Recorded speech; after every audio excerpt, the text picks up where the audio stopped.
Okay, cause I'm making that. Don't like me, well I'm on the road. High speed, chase, that's what I love. Can't see what I can't control. Did it once, yeah, do it once again. Watch my father, yeah, he taught me how to win. Cop new Prada, money taught me how to spin. Waves like water, music taught me how to swim. I'ma fill my bottle way up to the rim. Back then, yeah, I never tossed it all. Ashes, yeah, let them bridges fall. I've been way better than before. Posted with my cash till it's all.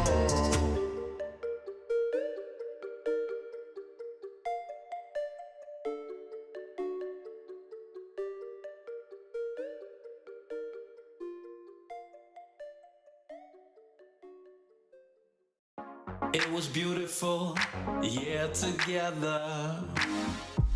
Even though we planned forever. Days of dreams, nights of talks. It was only us together. The world was ours, nothing out of reach. Imagine where we could be. Our dreams is one, hope brighter than the sun. What could ever stop us? Then it all turned, I don't know why. Still to this day, I'm wondering why. Will we ever know? Will we ever get to understand what we both went through? Anyway, I'm thankful for the times I had with you. I just want to thank you for loving you. Your love made me love myself more. And I could never thank you, never thank you enough. I was down when you met me, but your smile wouldn't let me think down on myself, look down on myself. You told me I could, that I should, I would spread my wings and head for the sky. Then it all turned, I don't know why. Still to this day, I'm wondering why. Will we ever know? Will we ever get to understand what we both went through? Anyway, I'm thankful for the times I had with you. I just want to thank you for loving you. Your love made me love myself more. And I could never thank you, never thank you enough.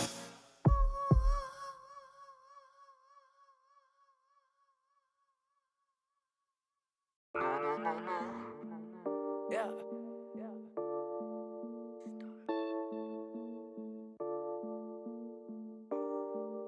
Yeah. I need a smoke where the match is. I'm a king, fuck your status. Getting dough, I pay no taxes. I'm a star in all fashions of the word, bro. I'ma flip the bird, bro. Coming through in foreigns and all you hear is skirt, huh? All polo and some white shoes. Funny thing now is I'm a nice dude, but when you cross that line, it ain't the right move. But my tender bitch is what I like knows. Oh yeah, can you feel that? I'm giving y'all that real rap. I'ma get the money, make the deal fat. Making hits with a steel bat. The Audi Quattro or that Monte Carlo. Which whip will I whip tomorrow? Got 6 chicks down to sip the bottle. Go coast to coast, let me ship the cargo. I don't really know if these people keep it real. I'm just telling all you fuckers how the homie really feel. And I'm looking up to God, can you tell me what's the deal? I'm just waiting for your answer at the altar where I kneel.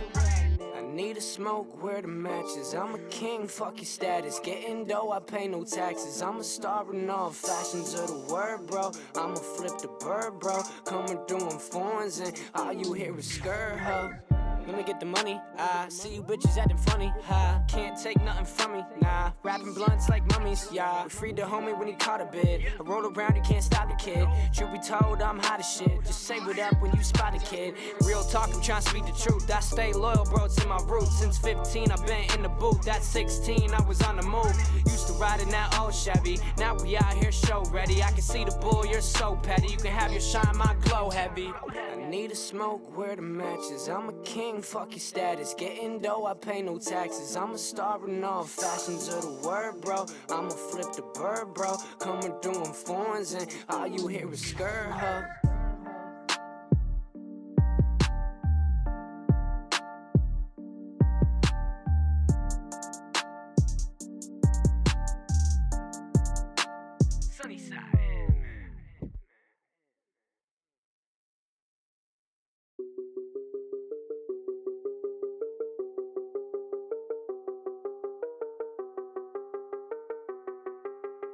I took people's drop boxes. I was like, are you a conservative, ma'am? And like an old lady would be like, yeah, I'm a conservative. And I would fucking deck her, take her ballot and just rip it apart right in front of her face. I was like, you, you're not allowed to vote this way in California. That's right, bitch.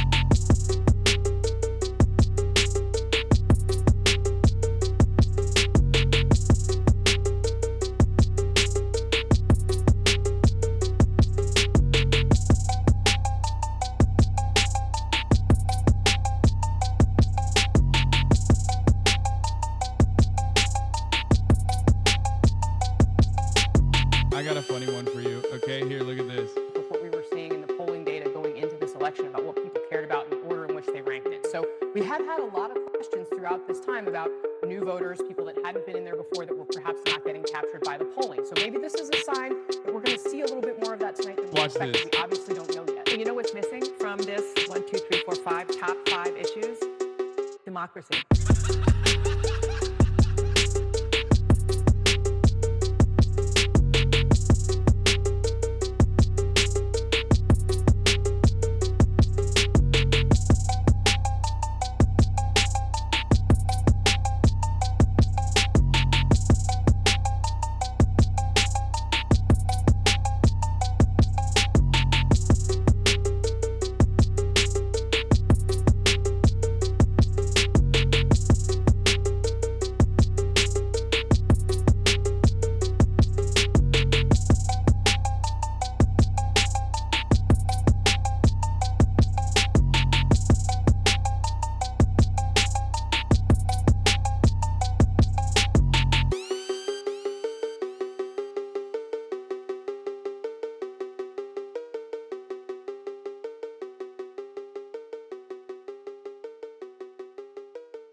Dojo, not again.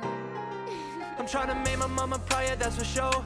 Landed in the city, but my heart is on the coast. I don't wanna look back what my life was like before. I just took a red eye, penthouse, top floor. In the stew, I got a spazzo. Back up in my bag, get the rackets and I cash out. I've been running laps, I don't got time to relax now. I just took a chance, wasn't looking for no handouts. Oh, they like proud of how we do this. I've been with my brothers in the hills, we going stupid. I can't stop, I've been different, always knew this. Trying to turn them Bordens into Benjis, needing blue strips. Oh, Walking on the floor, this sight, no one protects me. Wanna show Shawty my heart, she wanna text me. All this love I felt was a curse, I wanna XD. Going crazy, all of my nerves, who does to check me? All this fun, baby, why you gotta leave me on?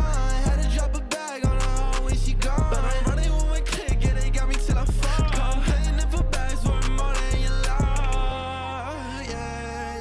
People moan me, yeah, yeah. I'm the chosen, yeah, yeah.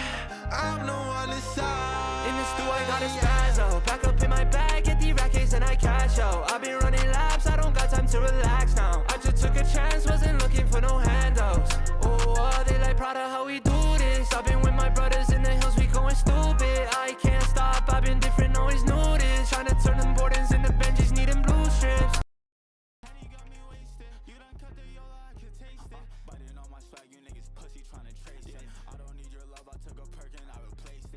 Keep on going till my mama said I made it. Black and yellow, white, I got these different races.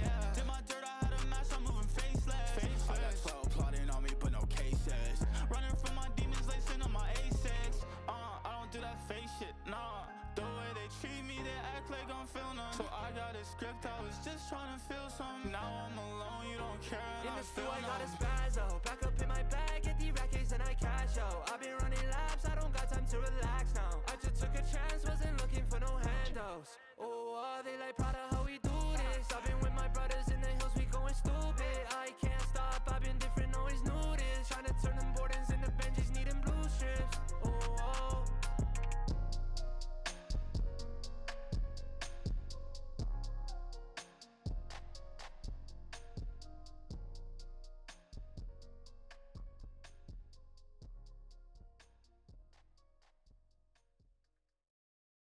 They say, rah, rah, rah. You say, blah, blah, blah. Talk is cheap, homie. Talk is cheap, homie. Blah, blah, blah, blah. Can't be no one else but yourself. You the best at being yourself. Remember that and never doubt it. Stand up, hello world, shout it. Leave your mark, build your legacy. Make them words count, live your fantasy. It's your life, time to live it right. Show the world what you're all about. Let them haters hate, let them doubters doubt. They don't really know what you all about. Let the talkers talk while you walk the walk. They don't really know what you all about. You only need yourself and the one and only. Even when you stand alone, you're never lonely.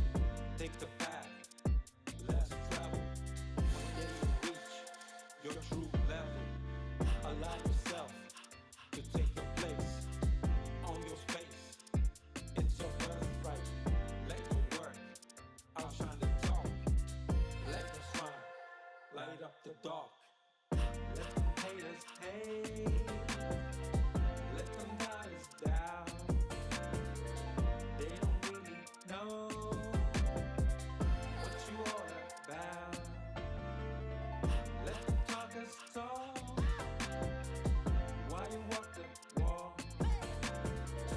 They don't really know Hi. what you all Hello. about. What's up, internet? How's it going? I hope everyone is doing well, having a good Saturday, or potentially Sunday. I'm doing pretty well. I'm very tired still. Still very stressed.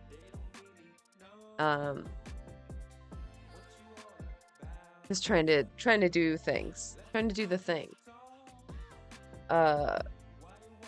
I wish that I didn't have any morals or anything, because holy shit, this And basically kick manipulated the thing. full situation Oh alongside god. Cody Tyler, who also is not innocent in all of this, Hush. but at least came forward. The kick thing is looking fucking so good right now. I was just like scrolling on Twitter about it, and they make it dummy easy. They make it so fucking easy. You can get partnered like nothing.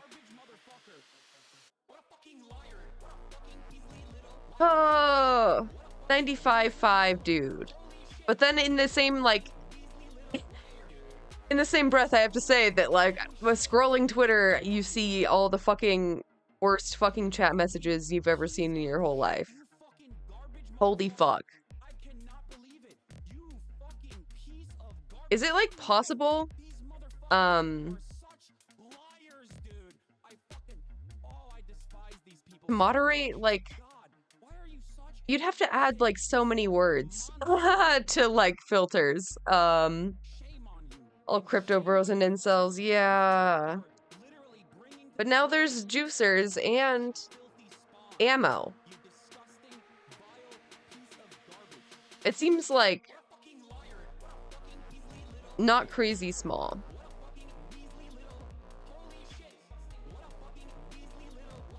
It's growing, whether we like it or not. Maybe I can just bust out my titties and de-radicalize people in my bra.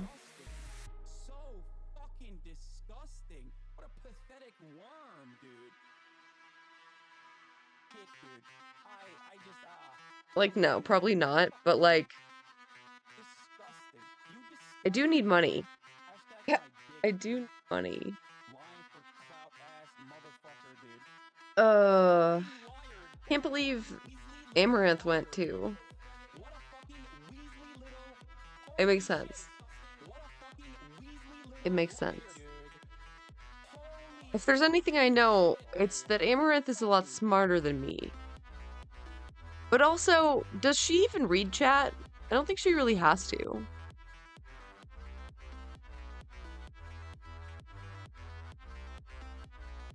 Thought about selling booty pics, yeah. Yeah. Oh. Fuck.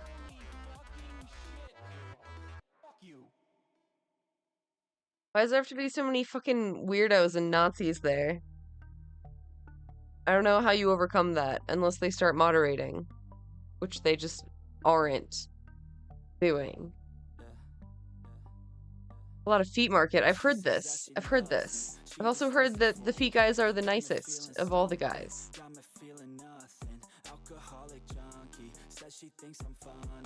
I feel like I have weird feet, but maybe that's like a niche.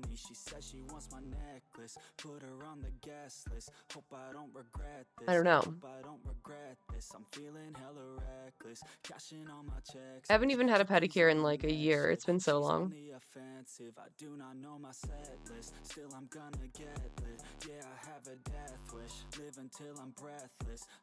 Subscribe for pedicure and foot content. Oh my god. I never got to talk about the Trump stuff, so we're gonna do that. Someone last night recommended bedtime stories. I didn't even check it out, but we can do that. Looks fun. And then I've been wanting to catch up on this Colleen Ballinger, Adam McIntyre drama / I think he actually filed a lawsuit. I'm not entirely sure. Like what's going on there. Wait, yeah, he filed a police report. That might be about something else. I haven't been keeping up with Adam. But it does seem to have been escalating. The Colleen Ballinger Trisha Paytas was not on my fucking bingo card. I would not have guessed that. Maybe we can watch some of their podcast. Fuck is it called? She wanna stay for a minute. She wanna play for a minute. She wanna slay for a minute. And now I'm all up in it. I'll be back in a minute. I'll be back in a minute. Oversharing. It's called oversharing. Ain't no way, dude. Is it not even on YouTube? No, I've seen clips. It has to be. Oversharing with Colleen and Trish. It's accurate at least.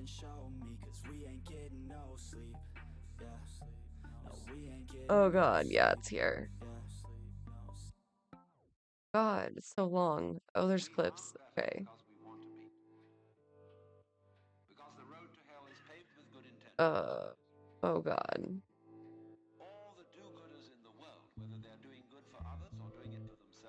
This. Okay. Yeah, we can get into that later. Oh god. Oh yeah. Back on the kick thing. The kick.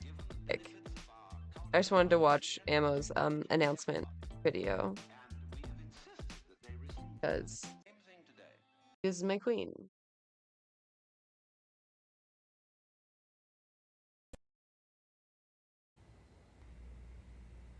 Twitch star signed the $100 million deal with a rival platform. God damn it, Twitter. So quiet. Why is it so?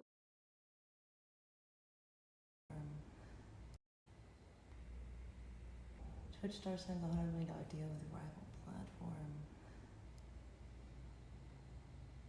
Says his agent Ryan Morrison.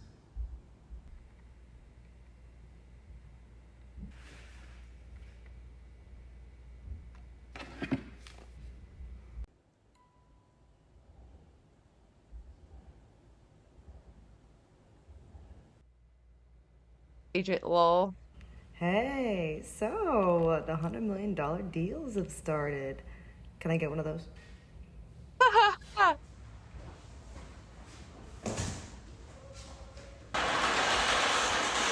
Can I get one of those? Can I get one of those? Hey, can I get one of those?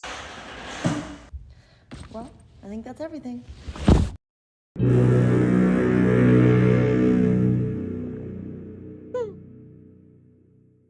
Hey, Go. so saw that $100 million deal. Whose kick do I have to suck?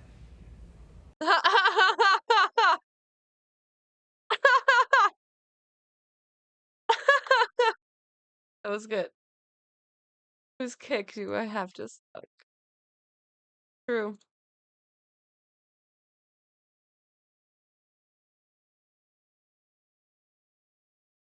All right, we're gonna start with this on.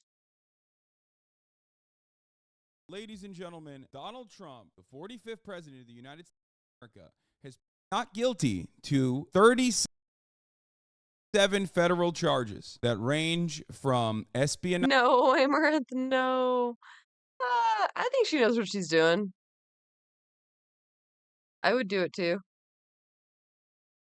I mean, if that's not a joke and she actually also got 100 mil, then like, good for her. She could just do 2 years and fucking retire and have generational wealth. I can't say I wouldn't do it. Collusion to withhold information, obstructing justice charges, and holding on to classified documents long after he was allowed to hold on to it with the full knowledge that they were actually classified documents. We've talked about it extensively. I'm going to say some stuff here, okay? Every conservative that's trying to engage in any kind of defensive posture here is literally so incredibly aware of how over the situation is. They are so incredibly aware of it that they can't really say, oh, this is a witch hunt, these charges are bullshit. They literally are just basically stating, well, Joe Biden maybe did some stuff. Hillary Clinton did some stuff. Hillary Clinton wasn't arrested. Isn't that fucked up? And it's like, well, you can't go to court with that. You can't take that to the motherfucker bank, buddy. You can't just walk up to a judge on your personal criminal court case and say, Your Honor, I've done a murder. Sure, you caught me red-handed. Fine. But think about all of the other people that also have done murders that have not been arrested for it. That only works maybe for the fucking idiots, okay? Maybe for the dumbasses. And even those dumbasses are probably looking at that. They love Trump anyway. They love Trump anyway. They already love him. They think that it's like the special prosecutor is gay and a secret agent of the pedophile vampires that are in charge of the government or whatever the fuck, right? So those guys were already not very fond of Donald Trump. I mean, super fond of Trump and not very fond of anyone who is Donald Trump's enemies. Does this actually harm him in the eyes of moderates? I do think so. Absolutely. I do absolutely believe that. This situation actually kind of dramatically changes the Republican primary a little bit. There are 37 counts here, and what I have seen so far and what I've talked about thus far with respect to like what the Republicans are leaning on, Donald Trump needs to get rid of all 37. He can't just say like, oh, it's fine. Like Donald Trump's team needs to get rid of all, like fight against all 37 charges. However, Fox News broadcasters and people like Lindsey Graham are basically trying to focus on one or two and going, well, they're overcharging him. They're overcharging him. And it's like, yeah, but there's dead to rights charges in there that already have so much verifiable, factually accurate information. Like Donald Trump's firsthand accounts of Donald Trump. Generally, prosecutors will like charge above what they think they can actually prosecute, but you know, not so much that like it's all unwarranted. They obviously have some shit. Very obviously have a lot of shit on him. Trump openly stating that he knew that these documents were classified and whatnot, that he's absolutely cooked. That's all you need. You don't need 36 charges. You need one. So you're fucking cooked. DNA, fingerprints, recordings, witnesses, it's comprehensive. Exactly. The feds don't fuck around. I understand why they get like 96% conviction rates now. I mean, the federales, they don't fuck around, dog. I really thought that they fucked around, but turns out the only one who was fucking around and finding out was Donald Trump, okay? I mean, it's crazy. It is actually crazy, but also Donald Trump, very criminal guy. He is the absolute worst at doing crimes, and he has done it so consistently. He is, as I said, the perfect person to be in the crosshairs of the federal agents for a crime that normally would be like maybe like a rule-breaking situation, but he does it in such an awful, flagrant, abusive way that it all of a sudden turns into a federal crime. It's perfect. But yeah, he is now under arrest and booked on federal charges. Former President Donald Trump, 46 minutes ago, according to CNN, is under arrest and booked on federal charges. And what an incredible... He just like did like no takesy backsies to the extreme. Way to go out. He was heading to the court and he was still posting up until he was arrested. He is a true poster, 100%. The GOAT. The most goated poster president of all fucking time. Straight up. Feds usually also take years at some times to complete large investigations. This took like 6 months. This means Trump sucks at crime, just awful. Yes, but can you really blame him? This is the question I have on my mind right now, and I'm sure plenty of you are also thinking. And the answer is not really, because he kind of got away with it his entire life. He has never actually seen any criminal punishments for all of the crimes that he has engaged in, so much so that he's basically used to just saying like, what are they gonna do? Arrest me? Get the fuck out of here. I'm Donald Trump. I'm the motherfucking president, dog. Which is fine, but unfortunately he's no longer president. So when you're no longer president, well then it doesn't matter. When you're no longer president, you're just the guy. You're just some guy, you know? Teflon Don, big chink in the armor. Okay, turns out 70 plus years of just like failing upwards and doing crimes in broad daylight, openly, things that other people would have gotten absolutely destroyed over. He thought he could get away with, and he got comfy. He got comfy. He wasn't even trying to like, he didn't have any of that paranoia that most rugged criminals have that render them, I mean, that incapacitates them, but also basically forces them to cover up their footsteps and their tracks regularly. Donald didn't do any of that. He was out in broad daylight doing that shit, you know? He was like, what's up? It's fine. I'm doing crimes here. I'm doing crimes. I'm fully aware that I am doing crimes right now. This is the crime I'm doing, the specific crime. Just telling everyone about everything. Mr. I can shoot someone. Yeah. Yep. The way he was just bragging about it, you know? Like, that's so fucking Trump. That's so on brand. Here's the rule in the rule book that says I'm not allowed to do it. Here is me doing it. Here, take a photo. That's our situation. I love it. I mean, how can you not? The only hurdle in the way of justice being served in this situation is that, as far as I understand, this judge is a partial one, not an impartial one. He is a Trump-appointed judge. However, it was a Trump-appointed judge that allowed for the investigation to continue. It was a Trump-appointed judge that gave a subpoena, that signed off on a search warrant. So it doesn't really matter if one is a Trump-appointed judge. Trump-appointed judges sometimes will still do this thing where they're like, oh, well, I care about the rule of law. So that's what matters. That's what matters. My favorite podcast, Mueller, She Wrote, has some sweet copium on this. I don't know how real this is, but according to Joyce White Vance, from MSNBC, the CIPA, the Classified Information Production Act that governs this case, includes an immediate right on expedited appeal. So if the DOJ doesn't like a decision by Alien Cannon, they can go straight to the 11th Circuit. That gives DOJ not only the opportunity to appeal her substantive decisions, but it also gives DOJ an automatic trigger to ask the 11th Circuit to reassign the case to a different judge quickly. So ultimately, even if it is like, even if it's rigged in Trump's favor by this judge, they can just, move it around. But also, remember, go back to the fucking evidence. I need to eat something. I'll be back in like 2 minutes.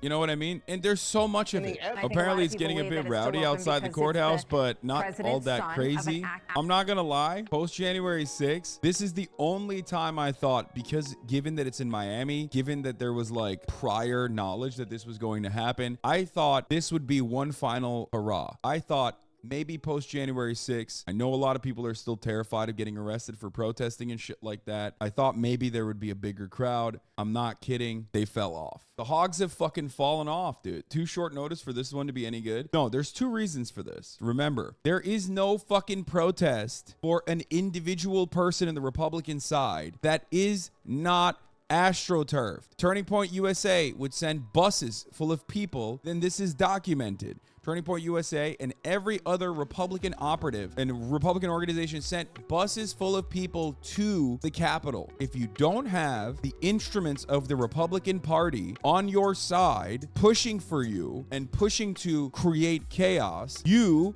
are individually not going to be able to create enough anger. The only people that are going to show up are the most insane, the most mentally ill. You need all of the HVAC business owners from Arkansas to come, to show up, to get angry, to get fucking wild. Two things have basically changed after January 6th. One, the sense of entitlement that they felt that in the eyes of the law, they would never get punished for getting unruly and breaking the law. That went away. These guys, they do have something to lose. They have something to lose. They don't want to lose their fucking jobs. Sorry, they don't want to lose their businesses, right? They don't want to go to jail, so they're not going to do that shit. Secondly, there is no astroturfing on this. And without astroturfing, this is all you get. And we're seeing it time and time again. This is like the third time that we have waited for like a major type of backlash, some kind of January 6th style situation to occur, and it hasn't happened. It doesn't happen when you don't have buses full of people that you're shipping from all around the country. When you don't have the American Enterprise Institute and the Heritage Foundation and the Turning Point USA and all of these other like Koch subsidized Republican organizations pushing for attendance. When you can't tap in to the Republican Party's infrastructure for this kind of protest, your protest turns into this. It's just 100 people. We want Trump, yeah! We want Trump! We want Trump! We want Trump!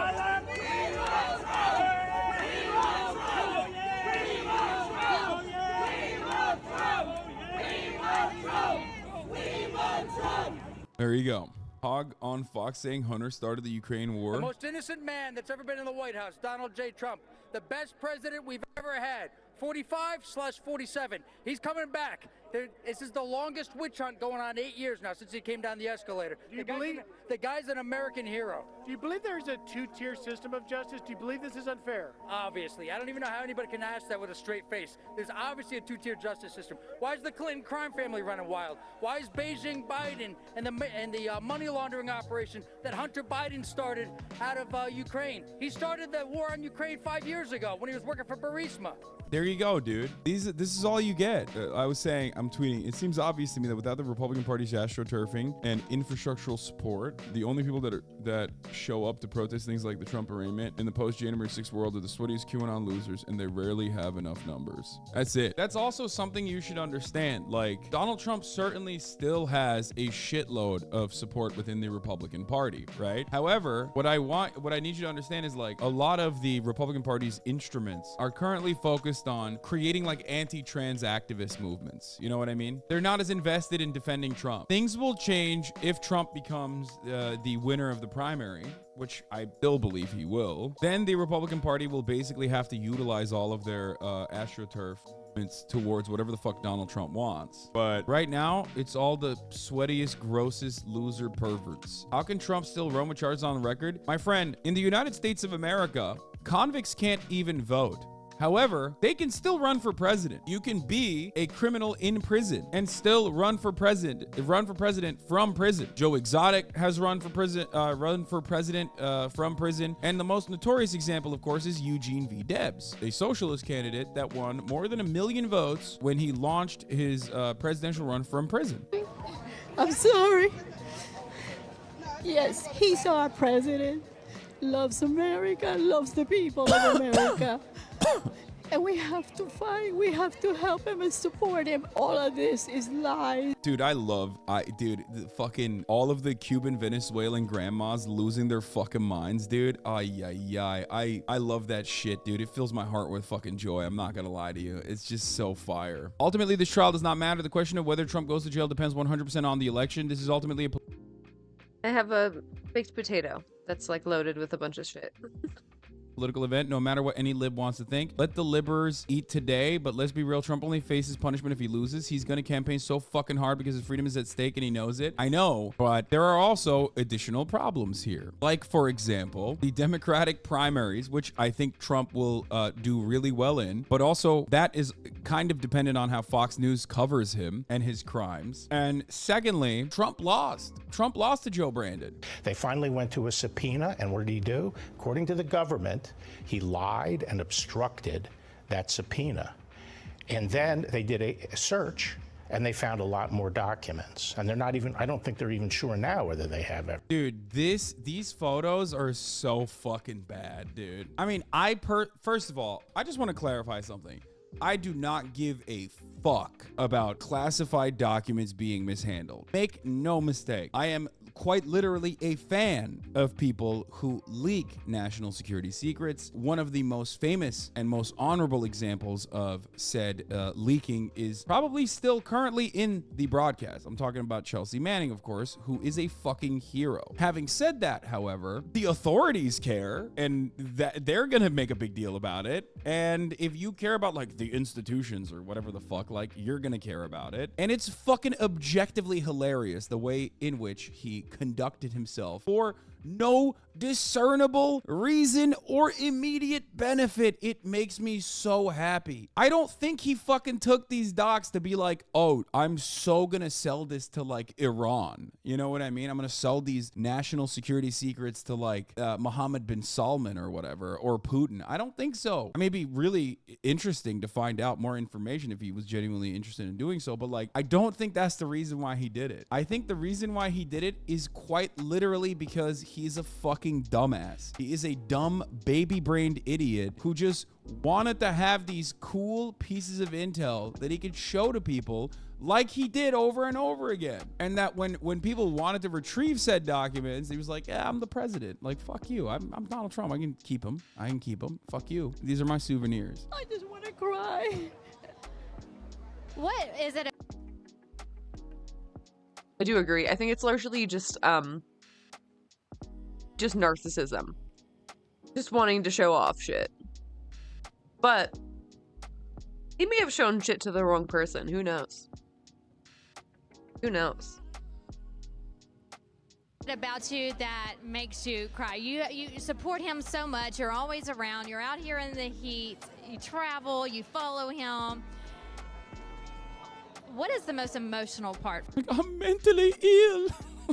That's why. The injustice that they're doing to him, the injustice that is happening in America. Oh, that's awesome, dude. Judge Amy Berman Jackson's decision states, under the statutory scheme established by the Presidential Records Act. The decision to segregate personal materials from presidential records is made by the president. But those aren't personal. Those weren't personal. None of your documents were declassified or personal. In other words, whatever documents a president decides to take with him, he has the right to do so. It's an absolute right. This is the law, and that is something that people have now seen, and it couldn't be more clear. They ought to drop this case immediately because they're destroying the country. They better drop this case. They gotta drop it. This is why no other president, even those who kept far more documents than I, has ever been even investigated. Except for Biden Because and the Mike sham Pence. indictment- Live fact checking is pretty As funny. can be seen in the picture where someone, not me, I wonder who it might have been, dumped one of the very neatly arranged boxes all over the floor. Those boxes were the most neatly They were full of arranged. newspapers, They were so thousands of neat pictures, in the thousands of bathroom. The White House photographers, some are with us today.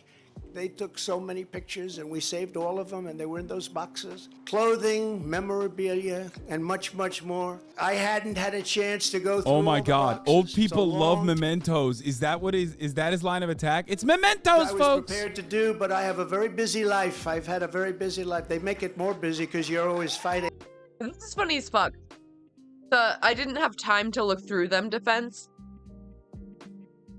Remarkable. Incredible. Yeah, I knew I had classified shit, but I just couldn't find it. Bro, what? And under the Sox decision, there seemed to be no rush. I wasn't in a rush because that decision was a law. Oh my God.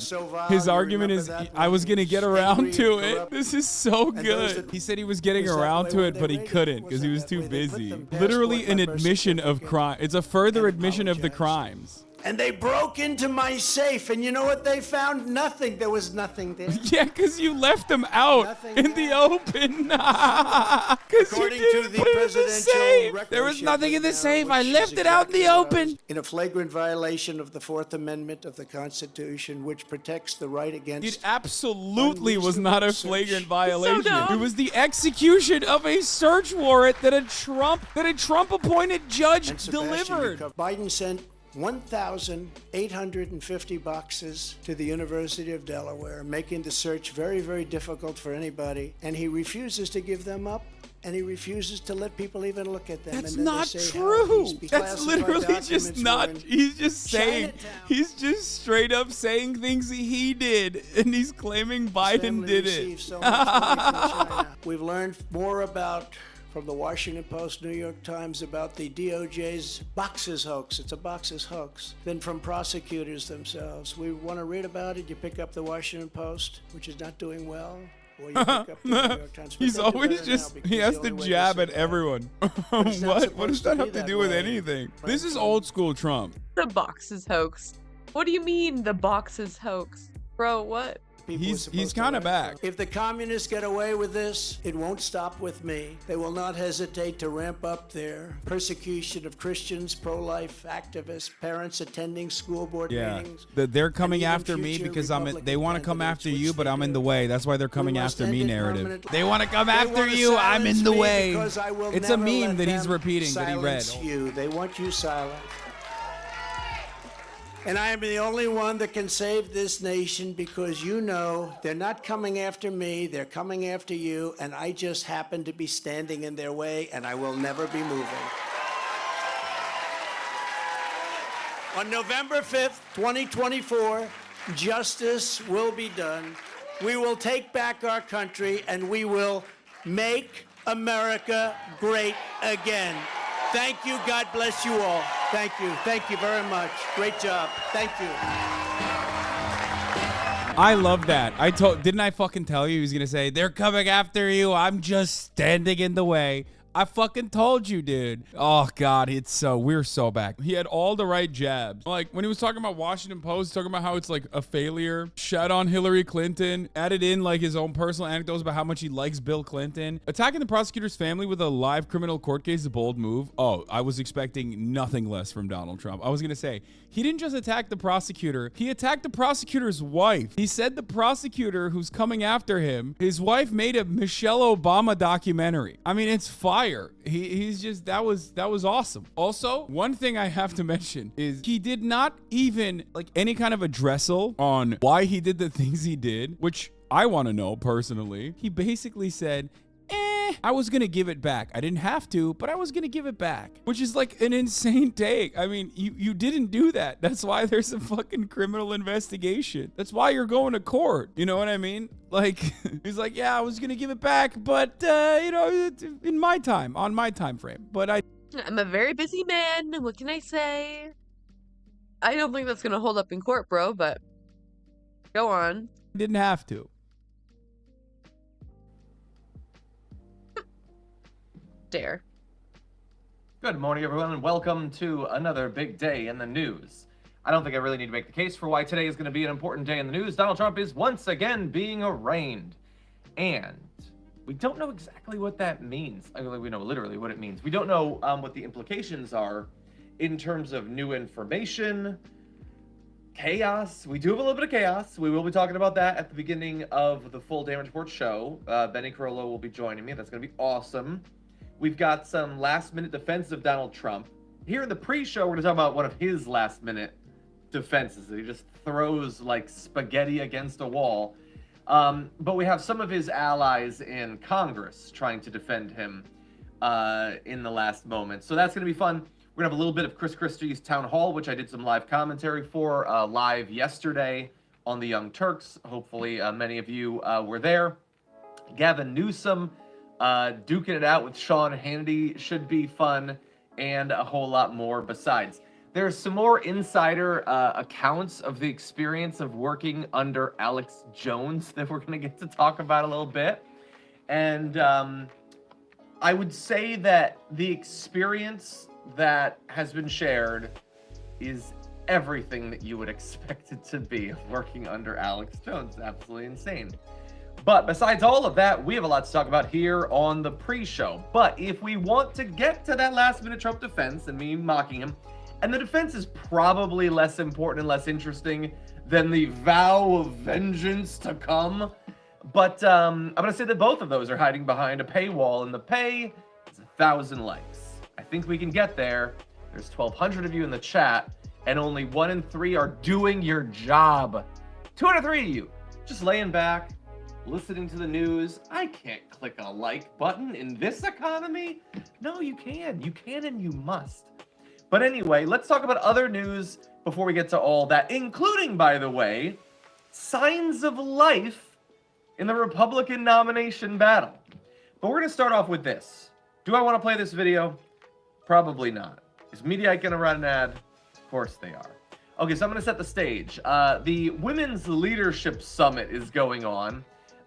It's a turning point, and the stated point of it is to inspire a new generation of women leaders on the right.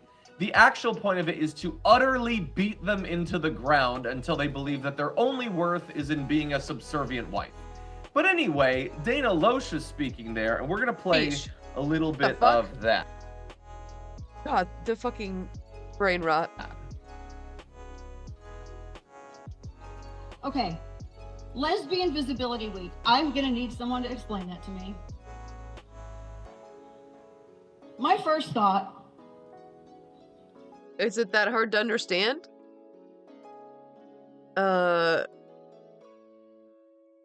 Visibility of lesbians. You know, a lot of gay people have to be in the closet and stuff. You know, normalizing it and stuff like that. Huh? You've never heard of a Visibility Day before? Was, well, I see them. Oh my god. And then my second thought Ew.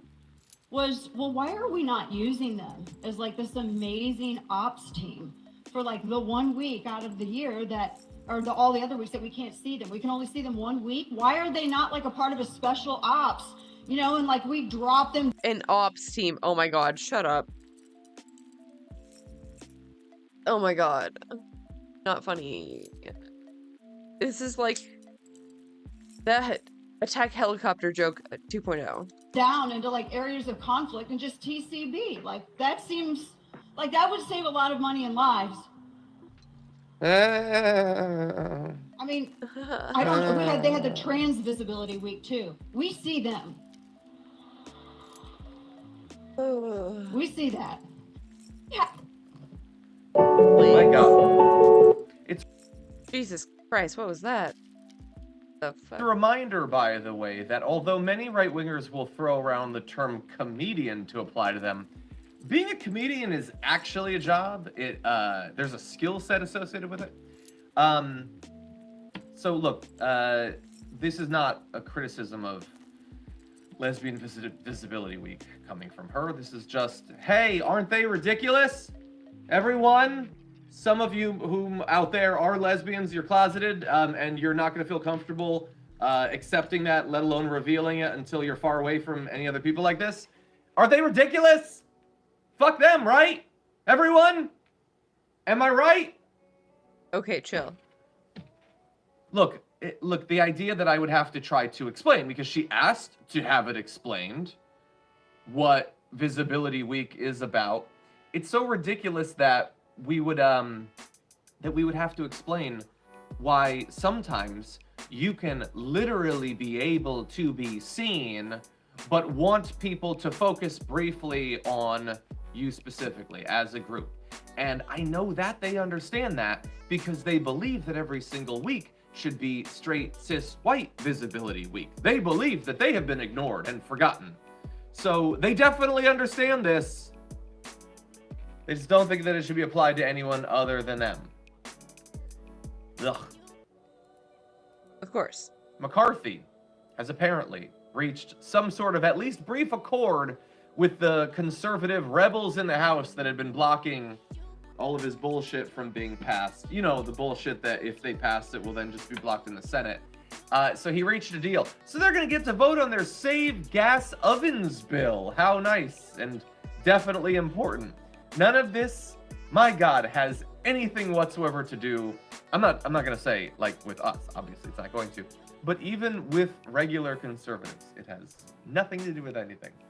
It is pointless conservative posturing and dick-wagging. That's all it is, and they are just taking up so much of their time with that. Okay, have fun with that.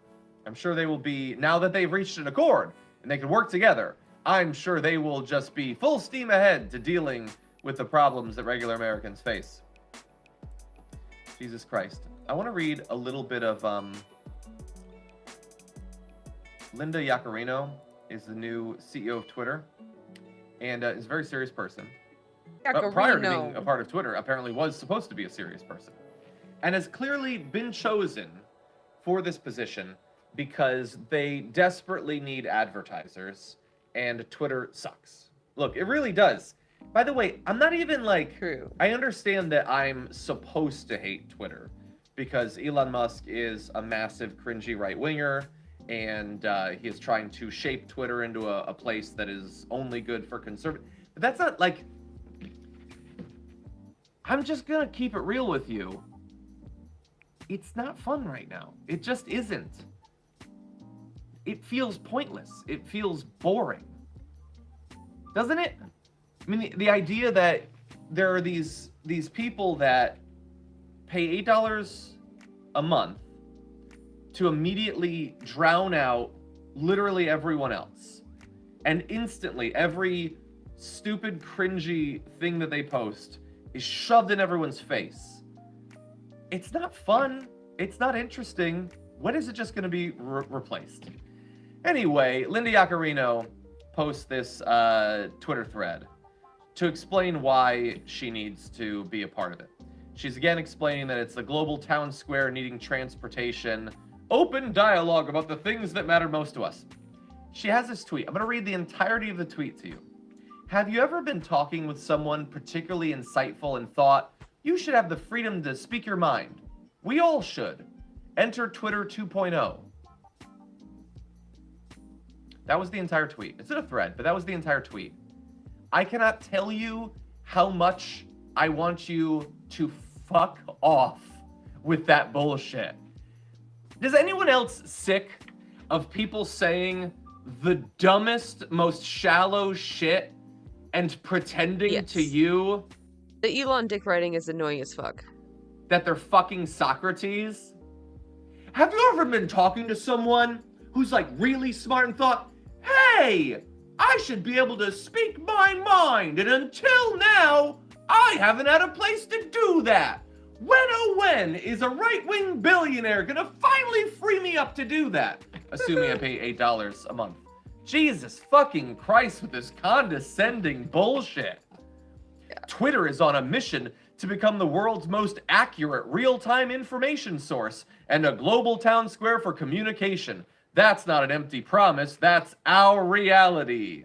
When you start by wrapping your arms around this powerful vision, literally everything is possible. Are you fucking selling NFTs? What the fuck are you talking about? If you just accept this insane, shallow bullshit I said, then we can go to the moon! Just trying to sell the idea of Twitter to you. Have you considered briefly the contradiction inherent in saying we're going to become the world's most accurate real-time information source, and also we believe anyone should be able to say anything they want? And here's the issue with that. Opium. I've looked into it, and a lot of the times the things that people want to say aren't accurate. Do you want it to be the most accurate source for news and information, or do you want any random fucko to say whatever they want?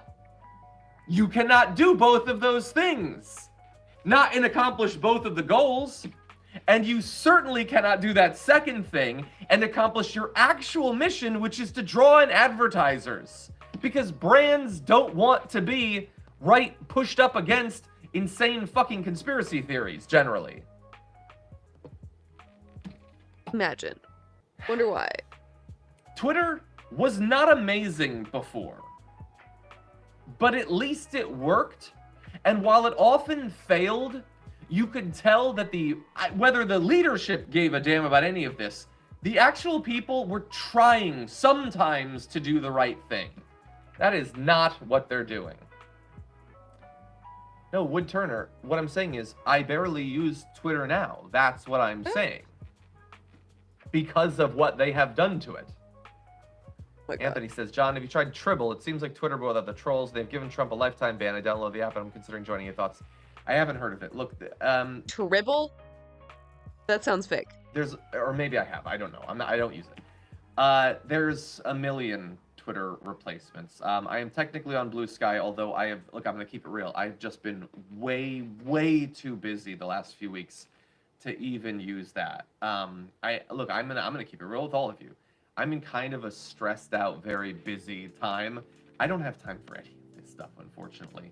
And whatever is going to replace Twitter, I just want it to be the lowest, time needed to reset up. And look, if it's Blue Sky, then that probably is okay. I know Instagram is rolling out a Twitter alternative or whatever. That way, at least you'd already have your account there. I really hope that they keep sort of a wall between those two things, because I don't want Instagram being ruined by the Twitter stuff. Anyway, the fuck out of here, Yakarino. Could I tell you about the development, perhaps? The signs of life and movement? By the way, I see that we shot way past 1,000 likes. Much appreciated for that. I feel like I need to punish you for that, so unless we get to 2,000 likes... I'm kidding, I'm not actually going to do that, but thank you.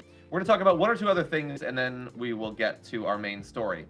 So, prior to the last 48 hours, many of the Republicans running against Donald Trump, they really running, and they want to beat him, had basically nothing to say about the charges against him. Or if they did have something to say, what they had to say was against the DOJ, not against, thank you, Ruth, not against Donald Trump.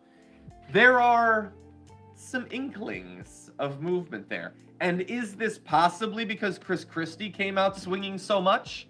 I don't know, maybe. But I do know that Nikki Haley told Fox News it was incredibly reckless with our national security if the charges are true.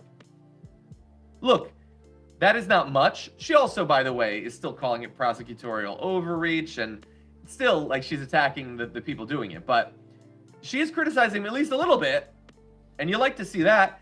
Tim Scott called the indictment a serious case with serious allegations.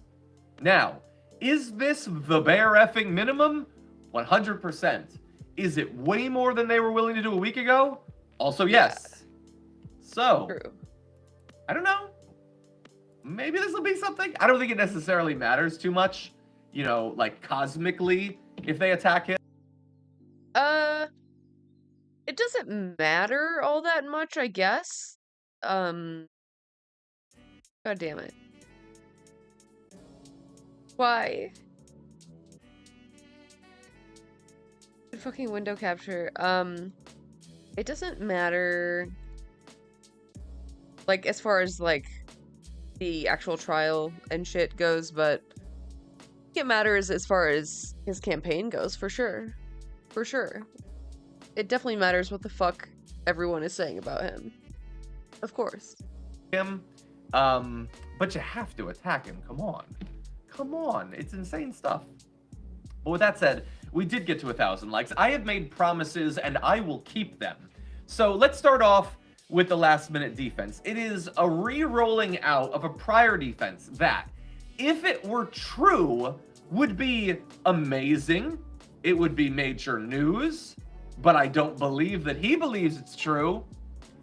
He bleated, "This is the thug," talking about Jack Smith, "overturned consistently and unanimously in big cases." What are you talking about? That's not true. "That Biden and his corrupt Justice Department stuck on me. He's a radical right lunatic and Trump hater, as are all of his friends and family, who probably planted information in the boxes given to them. They taint everything they touch, including our country, which is rapidly going to hell." So he appears to be implying that the friends and family of Jack Smith planted documents. Now, in the boxes, why is boxes in quotation marks? First of all, they're boxes. Like he doesn't know. They literally are. I don't know what to tell you. They're boxes. That's what they are. Is he trying to start sort of like a philosophical conversation about what actually qualifies at the end of the day as a box? In any event, I think they're boxes. By the way, you've called them boxes constantly, so I don't understand what your issue is with the boxes. But the idea that information has been planted, that is not necessarily new. He has been occasionally sprinkling a little bit of all of this was planted, like once every 3 months. And let me say this.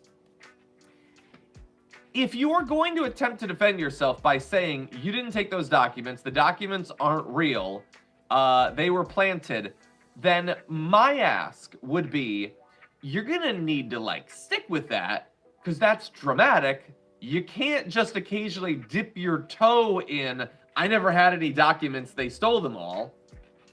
By the way, how is it that the friends and family of Jack Smith have planted them?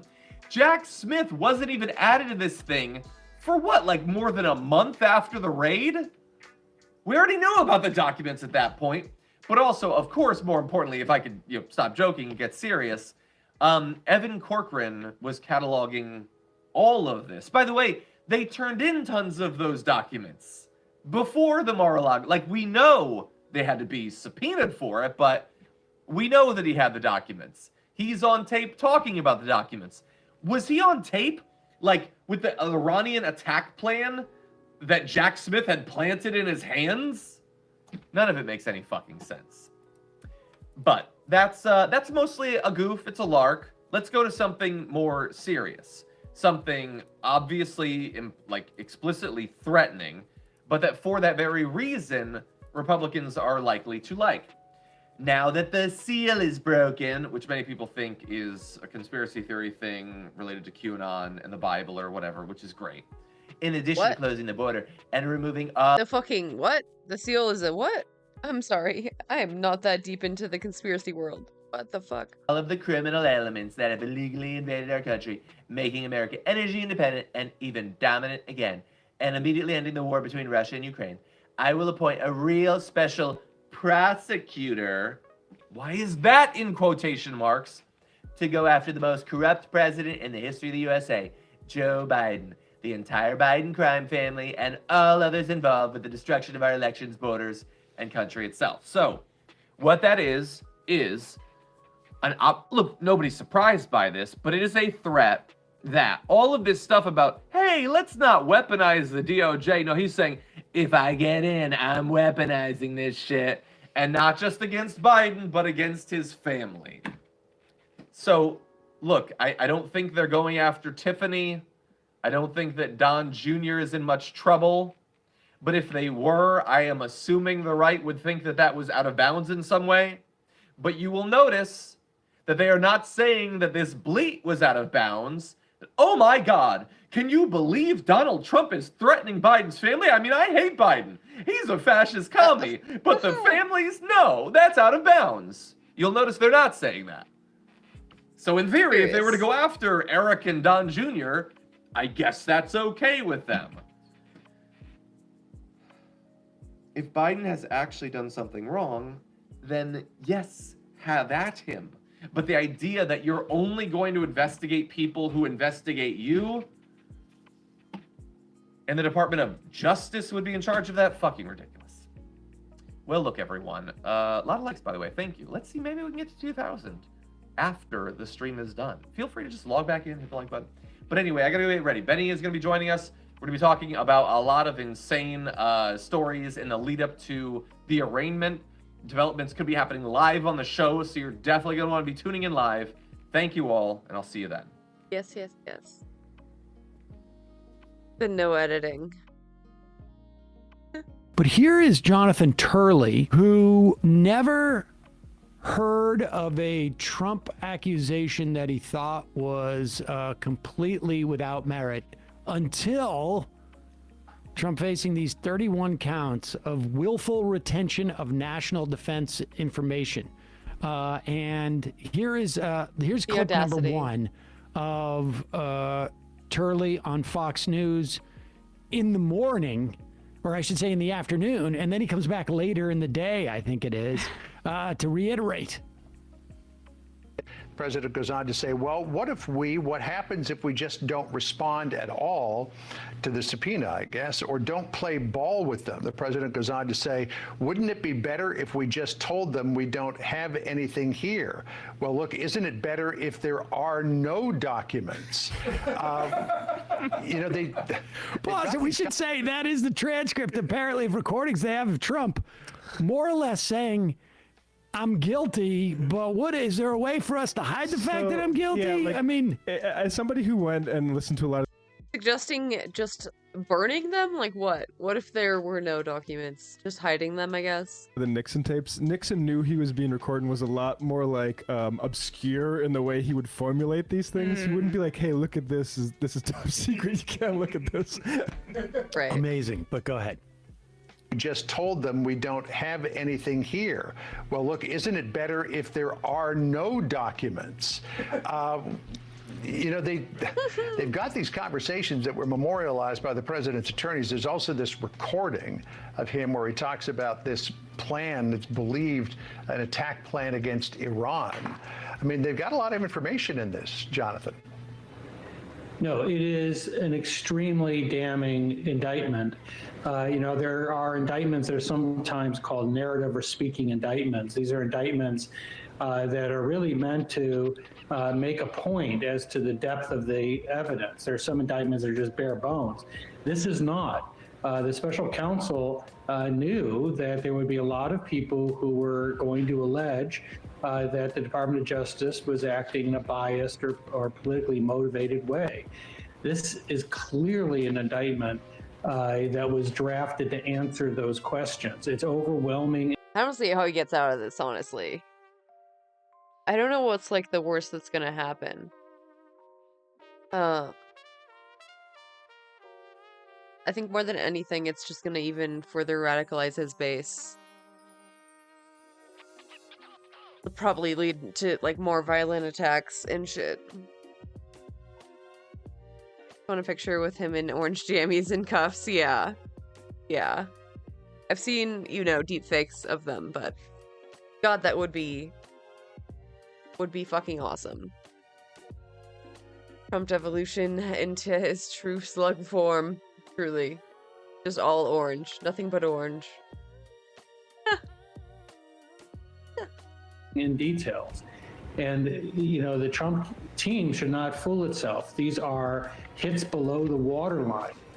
These are witnesses who apparently testified under oath, gave statements to federal investigators, both of which can be criminally charged if they're false.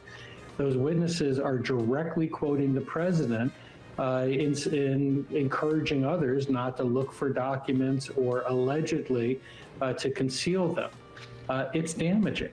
And the key here to keep in mind is that every case I've ever been involved with, the indictment was a heart stopper. You know, these are written by lawyers who are trying to convict a client. Every indictment I've ever dealt with has fallen apart to some degree once we look I'm more your new carefully God. about the evidence. Okay? I'm your new God. I only gave you those two options. Okay? Ka-chow. Ka-chow. Hi, Sky. Thank you. Appreciate you. 2 months. Wow. Thank you so much. May but this is So not an indictment that you can dismiss. Carter is a god. Watch me. Real. I mean, you got Turley here saying like clearly what happened with this indictment too is that it is not just the charge. They have basically laid out the case. Like they've provided all of this evidence up front. And I think they felt like they must have had to do to justify the indictment. Here is, and then Turley comes back. I guess this is like what, you know, I don't know, shortly a few hours afterwards. later, yeah. And they have pictures of the documents. Like, you know, this wasn't a situation where it's like, I didn't realize it was behind the coats. No. I love saying, wouldn't it be better if there was no documents as you look at pictures of just... Wouldn't it be better if there just weren't any? Hey, say if I didn't have any. What then? My favorite defense so far is still I didn't have time to look through them. I'm just a very busy man. A whole bunch of cardboard boxes of documents. How do you accidentally end up with that? Oh no, I think we were in bathrooms. This stuck to the bottom of my shoe. Oh, I didn't know that was in my backpack. Put up the image. Yeah, this stuck to the bottom. Did we have that? I'm sorry. I thought that was on pallets. I don't know why we put it on pallets. Okay, go ahead. Jonathan, this is the first time our viewers are starting to get a look at some of these pictures. The boxes piled up in various locations there at Mar-a-Lago. Going back to that picture that was on the screen just a moment ago, clearly there were boxes photographed in this indictment that were in a bathroom with a toilet and a sink next to it. To John's earlier point about this could have been a space that was accessed by any visitors to the estate. I flushed documents. You remember when he was complaining about the water pressure? It all makes sense now. Like you flush and it just won't go down.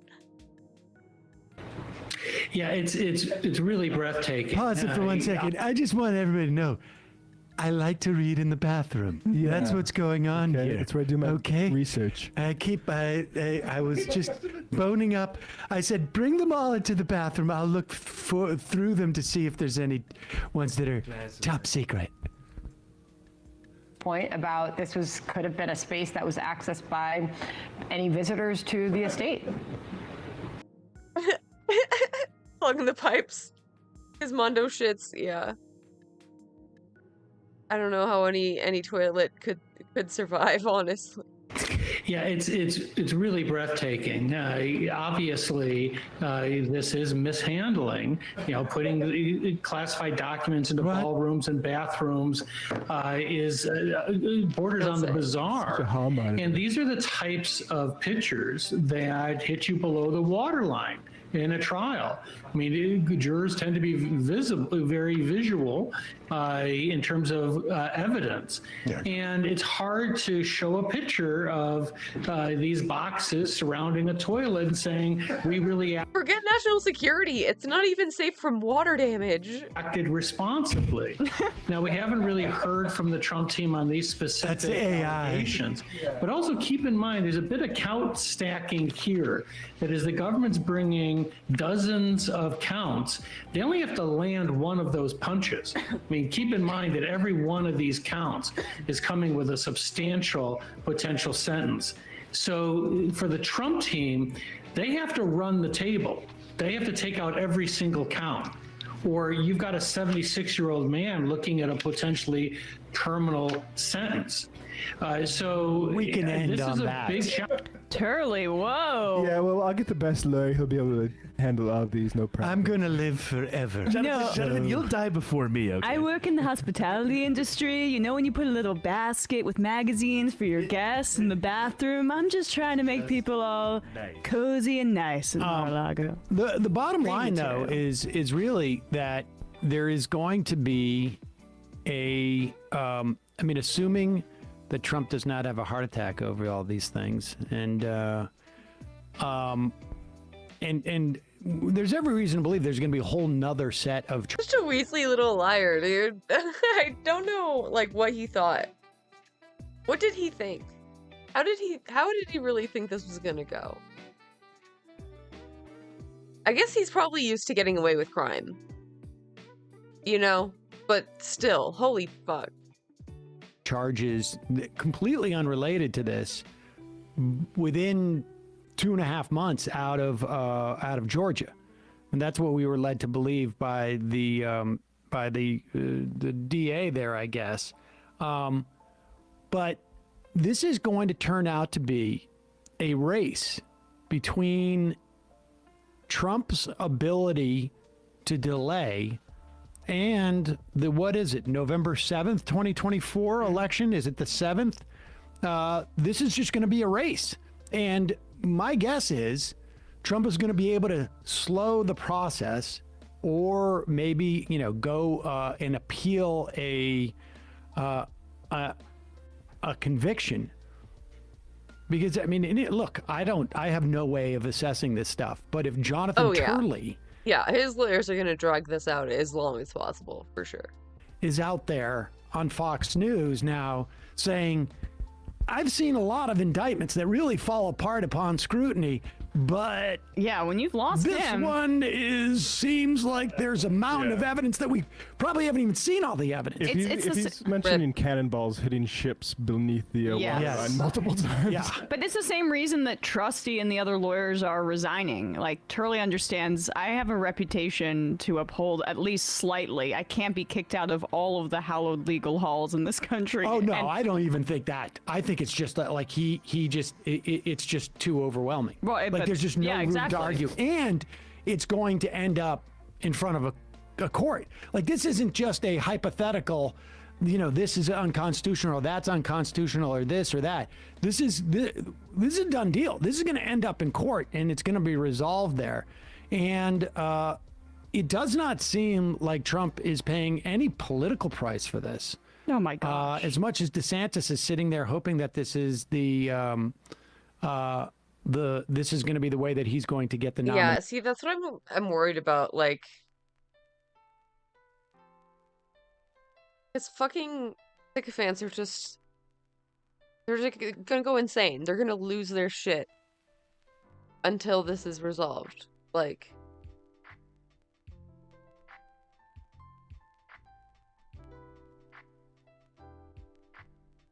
God forbid he's actually found guilty. Like, holy shit.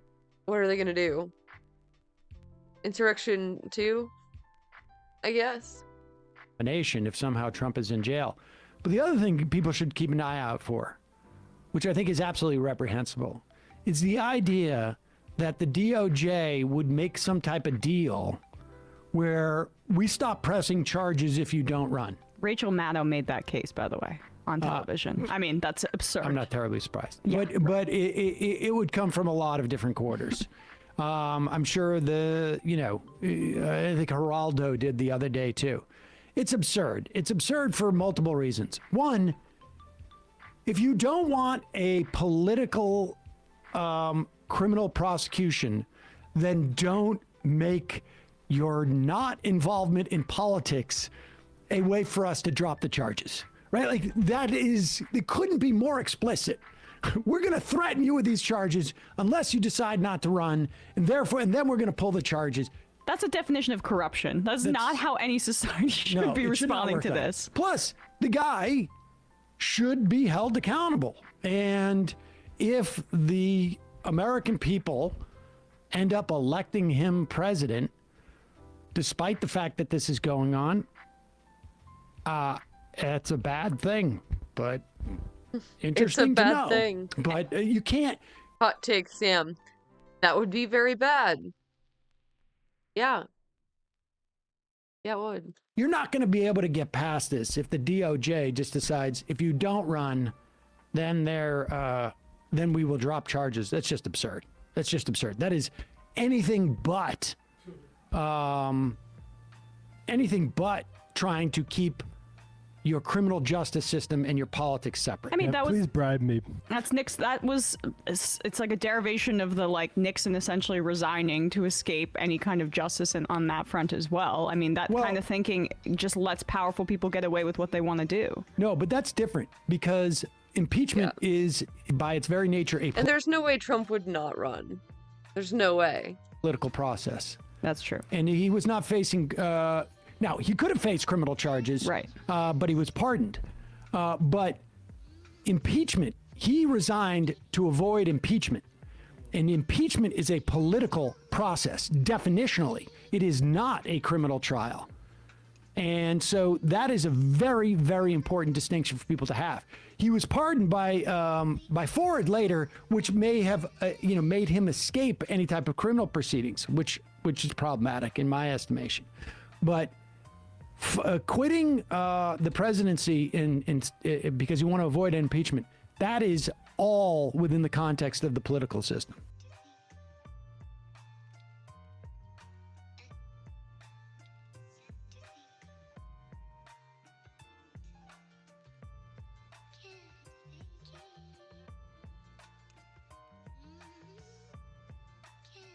Today, we're talking about the White House topless controversy, Trump getting arrested again, why Andrew Tate saying he just scored a massive win in court, 4 kids surviving for 40 days while lost in the Amazon after their plane crash, all that and so much more on today's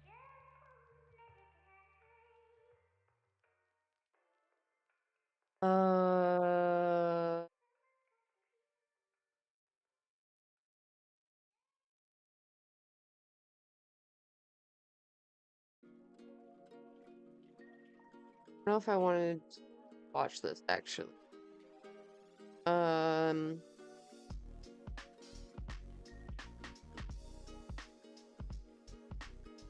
Mississippi torture scandal. Nah.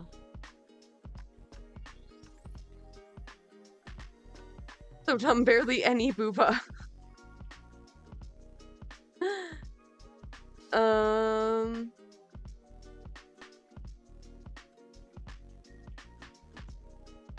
What next? Do the drama or bedtime story?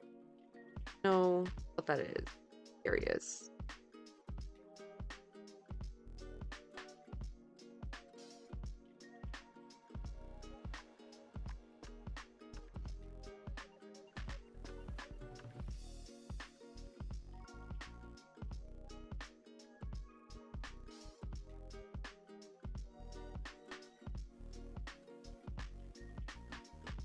Ooh, it's like spooky horror stuff.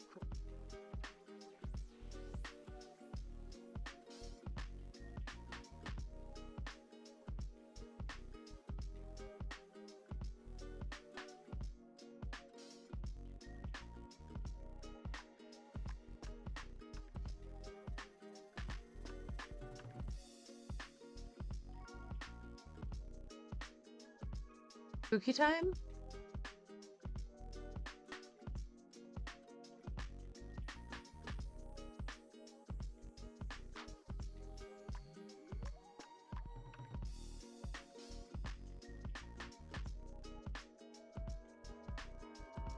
David Paulides, an ex-police officer turned author, believes something strange is going on in and around North American national parks. After cataloguing thousands of mystifying deaths and Oh yeah, I've heard about this. This is kind of interesting. disappearances, we join him in asking whether there is something in the woods that is stalking and hunting human beings.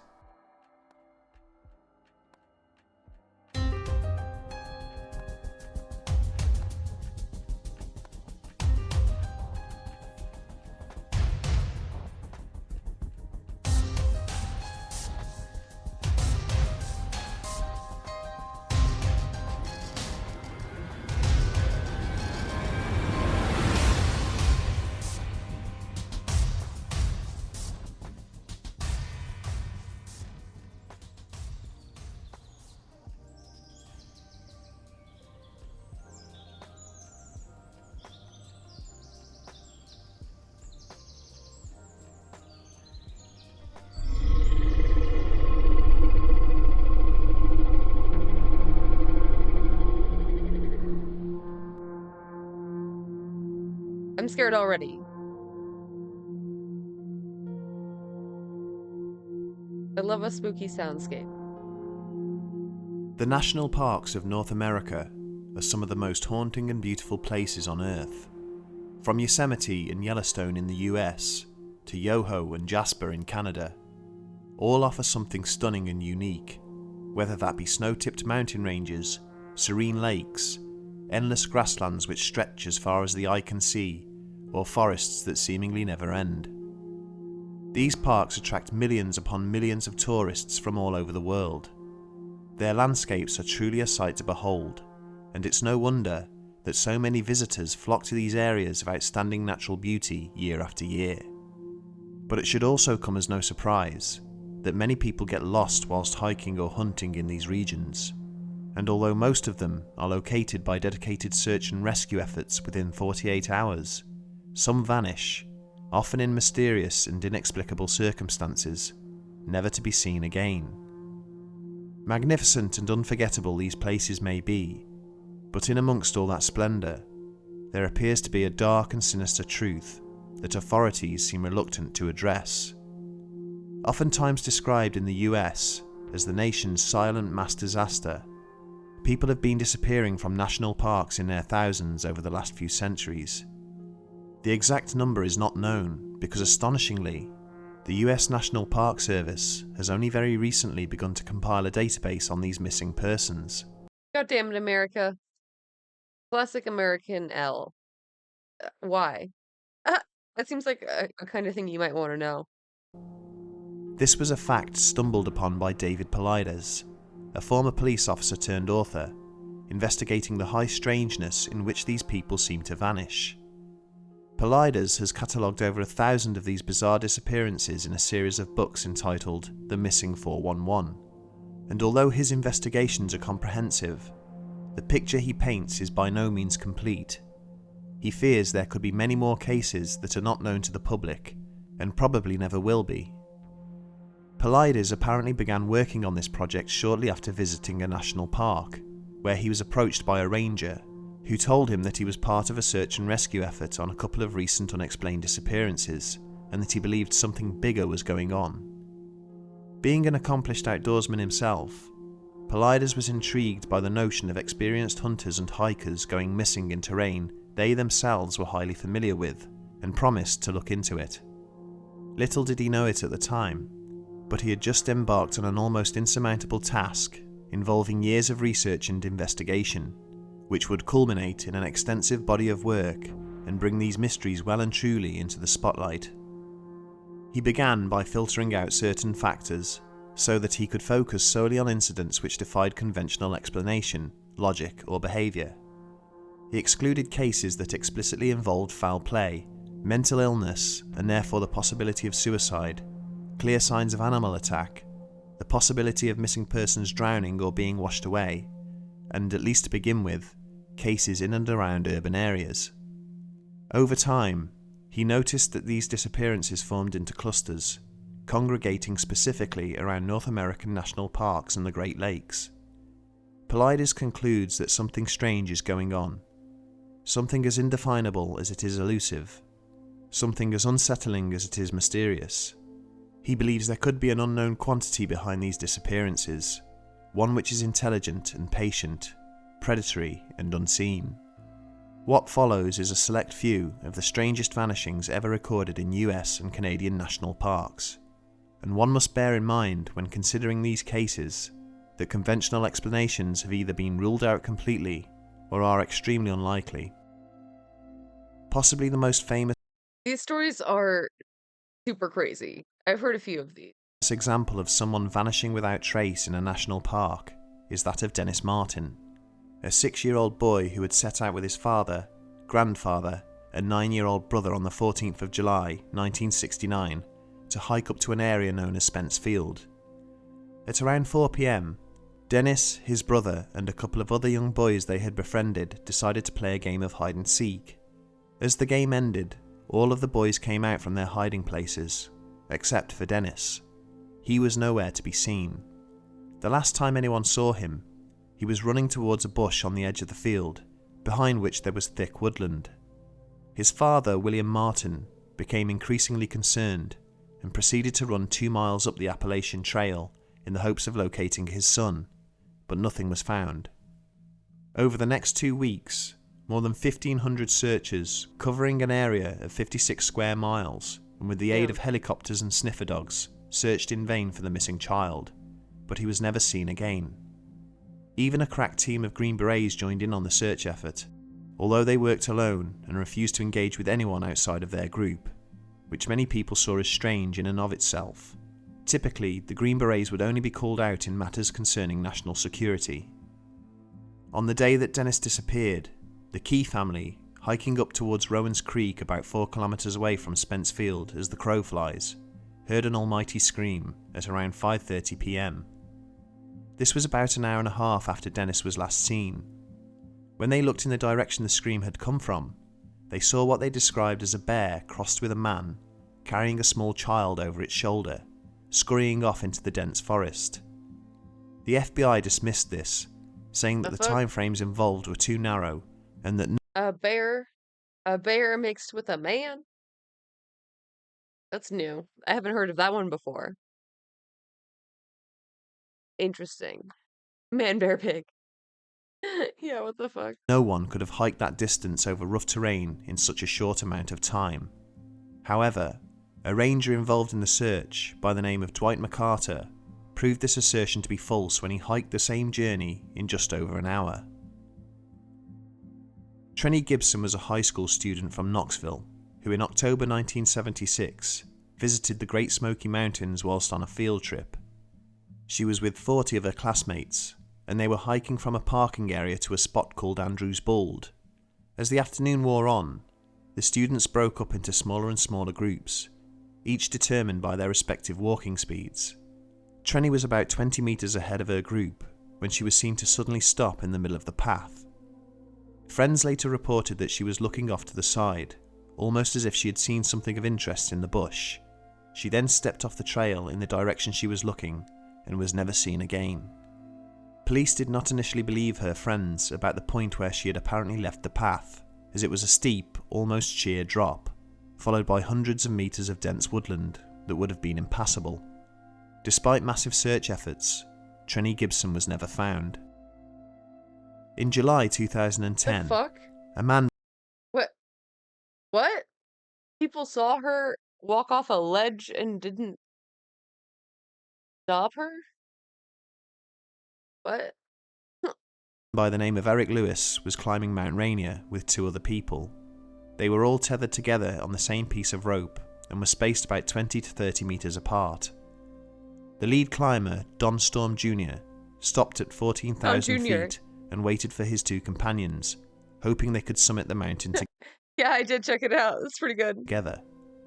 He was joined shortly afterwards by the second climber, Trevor Lane, and they both waited for Eric to arrive. He never did.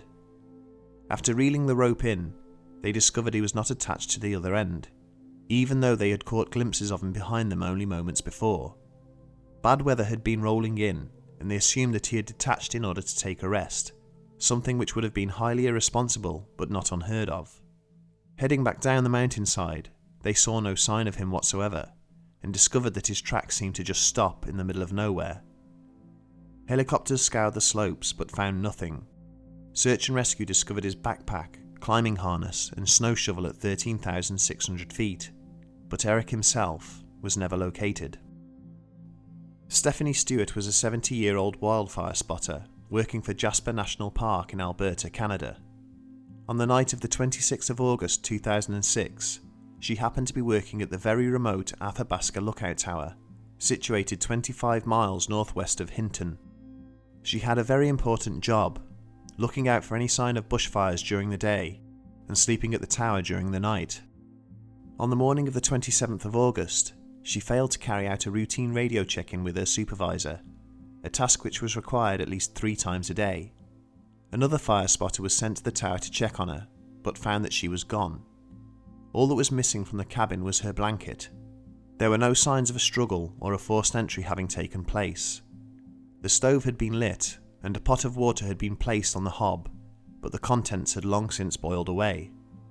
Her truck was still outside, and authorities found no tracks leading in or out of the area, other than those left by her own vehicle.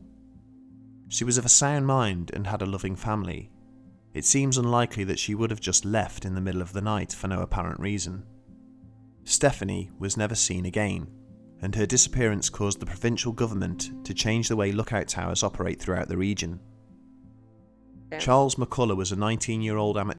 It's so crazy how you can just go missing and no one ever finds you. The Russian mountain climbers. Oh, yeah. I've heard that story too. The classic. But yeah, it's wild how you can just go missing and no one ever finds you again. Like, why you should stay out of the forest. It belongs to the bears. They can have it. Photographer from Virginia. In December of 1974, he hitchhiked out to the west coast on an extended vacation, photographing scenery along the way. In January the following year, he found himself staying with a friend in Oregon. He planned a short excursion out to Crater Lake to take pictures of the beautiful winter landscapes there, and then to return to his friend's house 2 days later. He never did, however. Massive search and rescue efforts were launched, but nothing was found. No tracks, no scents, no eyewitnesses, nothing.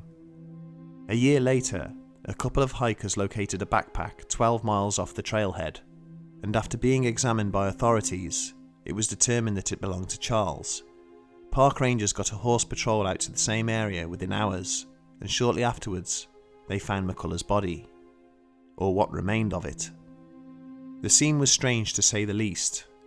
All they found of him was his jeans, unbuttoned, sitting on a log in the middle of nowhere, frozen in position as if an invisible man was sat inside them. His socks were sticking out of the legs at the bottom as you would expect, and inside them, they found small foot bones. The fuck? What? Okay, that's weird as hell. 12 feet away, they found the top of his skull. I'm kind of superstitious too. I believe in everything. And things like ghosts and spirits I can get behind. Yeah. Yeah, for sure. I think there's a lot that we can't perceive necessarily. His shirt, coat, boots, and all of his other belongings were nowhere to be seen, and they never found the rest of his body. Most perplexing of all was how he even got to this location to begin with. On the day he vanished, there was 7.5 feet of new snow on the ground, making it impossible to travel there at that time, even if he'd had a snowmobile. A case similar to this occurred in Canada's Yukon Territory in 2004. 49-year-old Bart Schleier was, according to everyone who knew him, the greatest outdoorsman you never heard of. He was smart, strong, unbelievably fit, and had been hiking and hunting the wilds of North America since his pre-teen years. There was no doubting his experience. In September of 2004, he chartered a pilot to fly him into a remote region, 175 miles north of Whitehorse, with the intention of hunting moose. I just like the stories. That's valid. Alone. He was well equipped, taking along 3 crates of supplies, which carried his food, camping equipment, and hunting gear. The pilot dropped him off and arranged to return 3 weeks later to pick him up. That was the last anyone ever saw of him. When the pilot did return, he found Bart's camp set up and well stocked, but could see no sign of the man himself.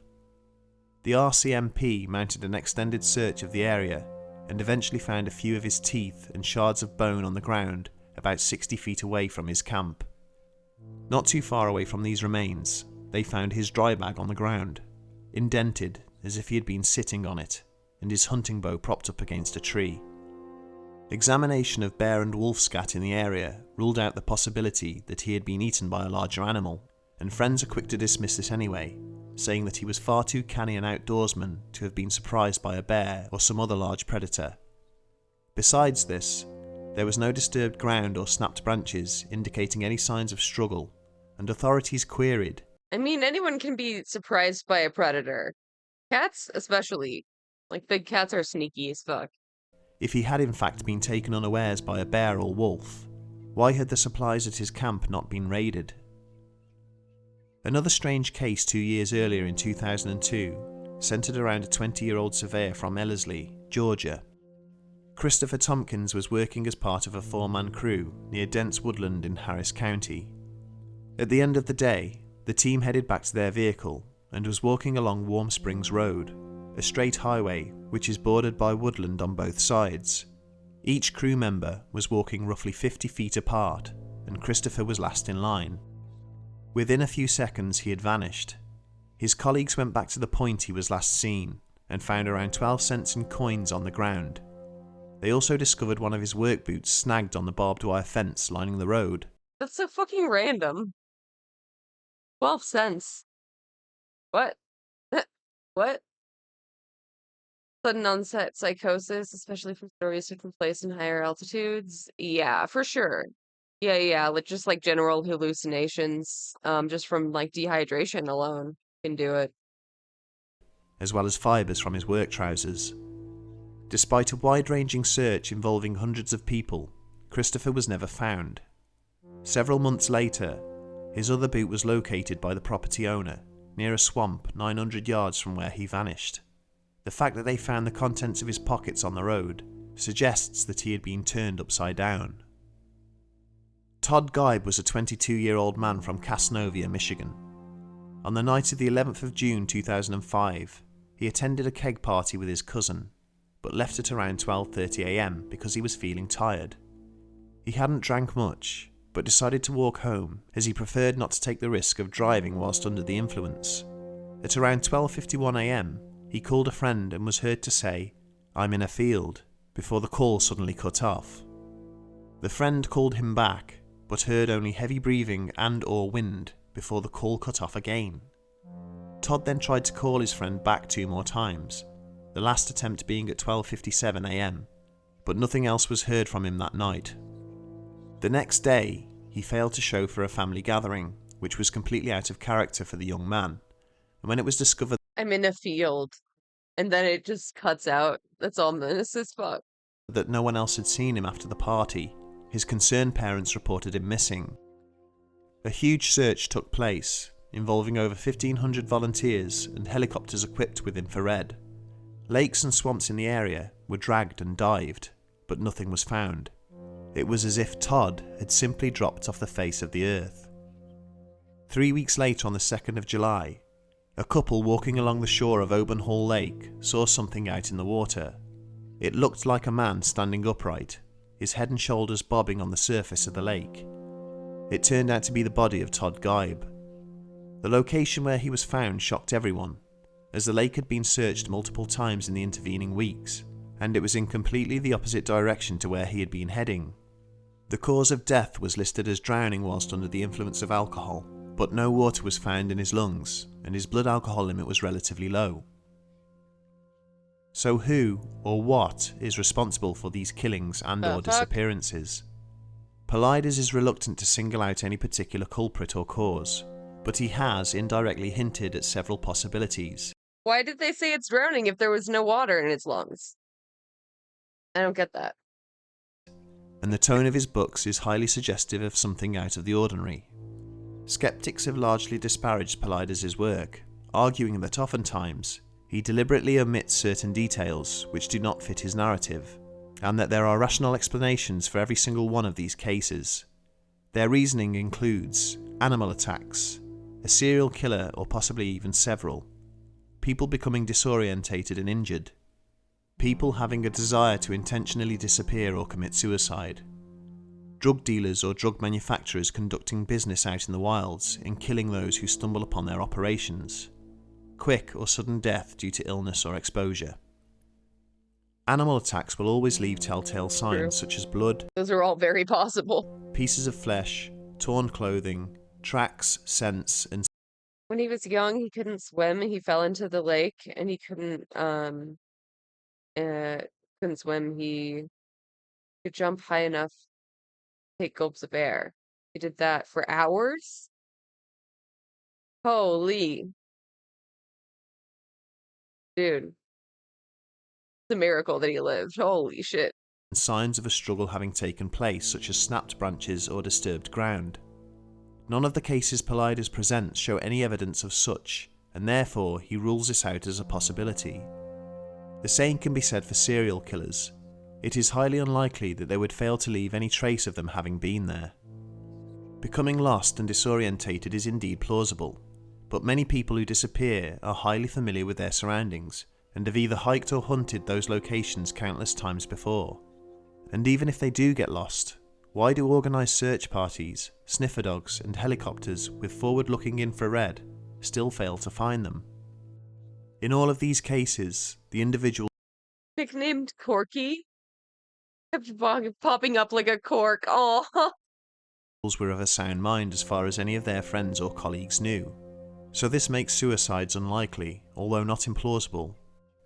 Disappearing intentionally to start a new life, on the other hand, could be a possibility, but doing so would be an immense undertaking, would take months of planning, and cost a great deal of money, something which would be difficult to hide from friends or loved ones. In either of these cases, this does not explain why search and rescue parties are unable to locate any trace of them whatsoever. Drug manufacturers operating in remote regions is not unheard of. After all, anyone who has ever watched the TV series Narcos will know that Pablo Escobar used the Colombian jungles to conceal his production operations. However, the national parks of North America seem like an unlikely place for such practices given the number of annual visitors. Drug dealers would know that killing someone would only invite more unwanted attention to the region in the form of the National Park Service, search and rescue parties, and police officers.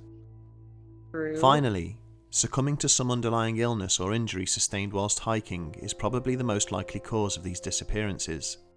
Paulides even notes that many of these individuals had some form of disability or condition or reported feeling unwell before they vanished. However, it is very odd how search and rescue attempts still fail to locate their bodies. One would think that an individual who was feeling ill would not stray too far off established trails, if at all.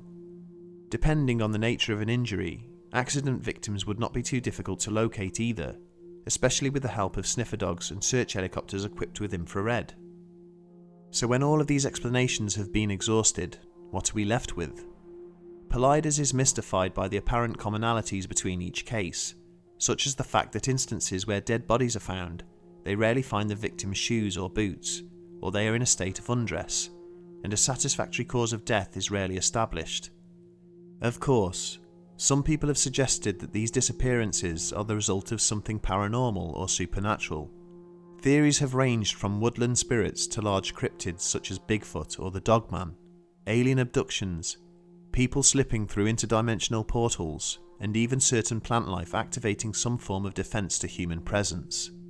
And as unbelievable as these suggestions may sound, there have, in fact, been instances where people experience such plant life. I'm sorry, what? The plants are fighting back. They're fighting back. It's alive, I guess? Like what? Like the roots are taking people? What do you mean? things whilst in national parks and live to tell the tale. There is a bizarre phenomenon which countless people have reported whilst hiking, known simply as the silence. Typically, an individual will be walking through woodland when everything will suddenly go quiet. All wildlife falls silent. The breeze rustling through the leaves dies down, and the air around them seems to get heavier. By all accounts, it is an incredibly unnerving experience, as people often report feeling as if they are being watched or stalked by something. This same thing happened to Jan Maccabee, wife of renowned optical physicist Bruce Maccabee, while she was bow hunting in Ohio back in 2010. It was around 6:30 PM, and she was in a tree hide approximately 15 feet off the ground. Yeah, that's freaky.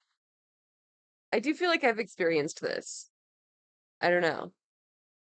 She reported that everything suddenly went quiet, and within minutes, she noticed an odd distortion moving through the branches about 20 feet from her position. She described it as a humanoid figure, and that it appeared to be cloaked. She managed to take one picture before it moved off, and the sounds of wildlife returned. The image shows what looks like the edge of a face, with hair sticking out from behind it, backlit by the sun. A compelling piece of footage, uploaded in 2016 by YouTuber Scott Carpenter, appears to show what looks like a Bigfoot peeping out from behind a tree, perfectly camouflaged by its surroundings. And although this could be nothing more than a case of pareidolia, it is interesting nonetheless. Whatever is responsible for these disappearances, whether it is paranormal, supernatural, or something altogether more ordinary, the prospect of losing your way in such vast and often inhospitable terrain is no less frightening. Truly, these places are wonderful examples of just how beautiful our world can be, and this episode should not deter you from visiting them if you are lucky enough to have the opportunity. But we would urge you to be vigilant, make all the necessary preparations, and take all the necessary precautions, and finally, expect the unexpected. Definitely don't go alone. Anywhere. In the woods. Do not do that.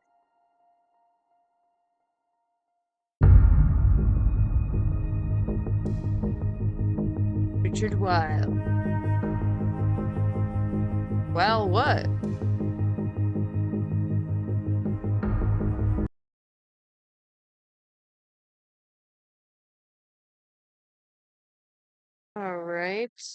All right. There's something on the moon.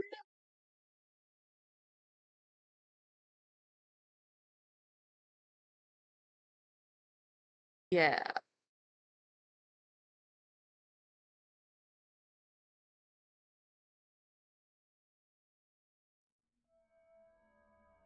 It has been nearly 50 years since the last human being set foot upon the lunar surface. Were budget constraints really the driving force behind this decision, or was it something far more sinister? If the accounts of certain whistleblowers are to be believed, then it might just be that there is something on the moon.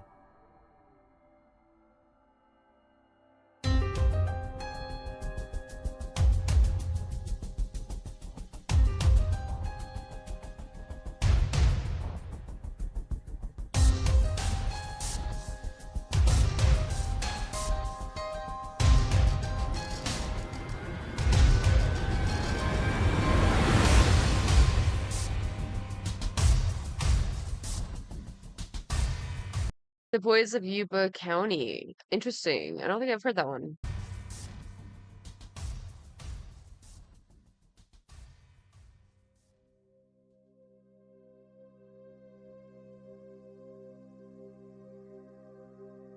Right on. The fucking moth in here. History tells us that between 1969 and 1972, American astronauts completed a total of 6 successful landings on the surface of the moon. The last of these missions, Apollo 17, concluded on the 19th of December 1972, when Eugene Cernan, Harrison Schmitt, and Ronald Evans were recovered from the Pacific Ocean by the crew of the USS Ticonderoga. But despite a further 3 Apollo missions having been planned to follow on from this, no other manned expedition from any nation has since taken place. The official justification behind this sudden reversal in NASA's lunar exploration program was a shift in both the financial and political landscapes.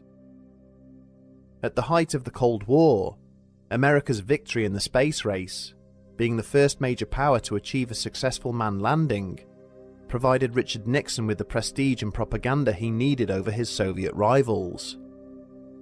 But the overall costs of the program had rocketed from an initial estimate of $7 billion to well over 20, and this huge expenditure proved difficult to maintain.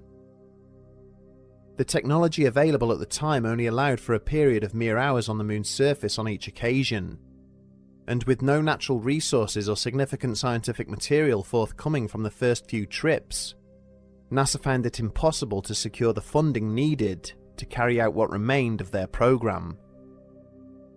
With the landmark victory now achieved by the Western powers, Russia's passion for space exploration also cooled, and as subsequent missile treaties limited any further advancement in the field, dreams of a lunar colony were slowly relegated to the pages of science fiction.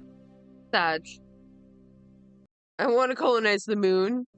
In the decades that followed, an intermittent stream of probes and robotic landers from nations such as India, China, and the USA have all been dispatched to different regions of our nearest heavenly body. The majority of these have ultimately ended up crashing into the lunar surface, either due to technical failure or after fulfilling their purpose. And yet, despite all of these expeditions, we know little more about Colonizer moment. Look, there's nobody there as far as we know, right? So it's fine, I think. Hashtag not all colonizers. the moon than we did at the start of the 1970s. Throughout the years that have passed since the sudden conclusion of the Apollo program, there have been several reports that the crews involved encountered more than just rock and dust. Stories of strange tracks observed on the ground near landing zones, mysterious objects seen floating in the sky, and imposing alien structures glimpsed way off in the distance have all emerged. In some cases, these claims are supported by poor God gave us the moon. It belongs to us by birthright. Why would he put it there if we weren't supposed to go there and colonize it? Plant's tiny flag. Yeah. America moment. quality and grainy photographs. In others, audio files that have either been erased or edited are offered up as evidence of a conspiracy. Throughout all these stories, there is, however, a common thread. The moon may already be home to existing residents, inhabitants who do not appreciate unwanted intrusions. In 2015, an article began to circulate on Reddit, purporting to be from a British psychologist who had viewed confidential reports divulging that further moon landings had taken place since Apollo 17, and detailing exactly what had happened to them.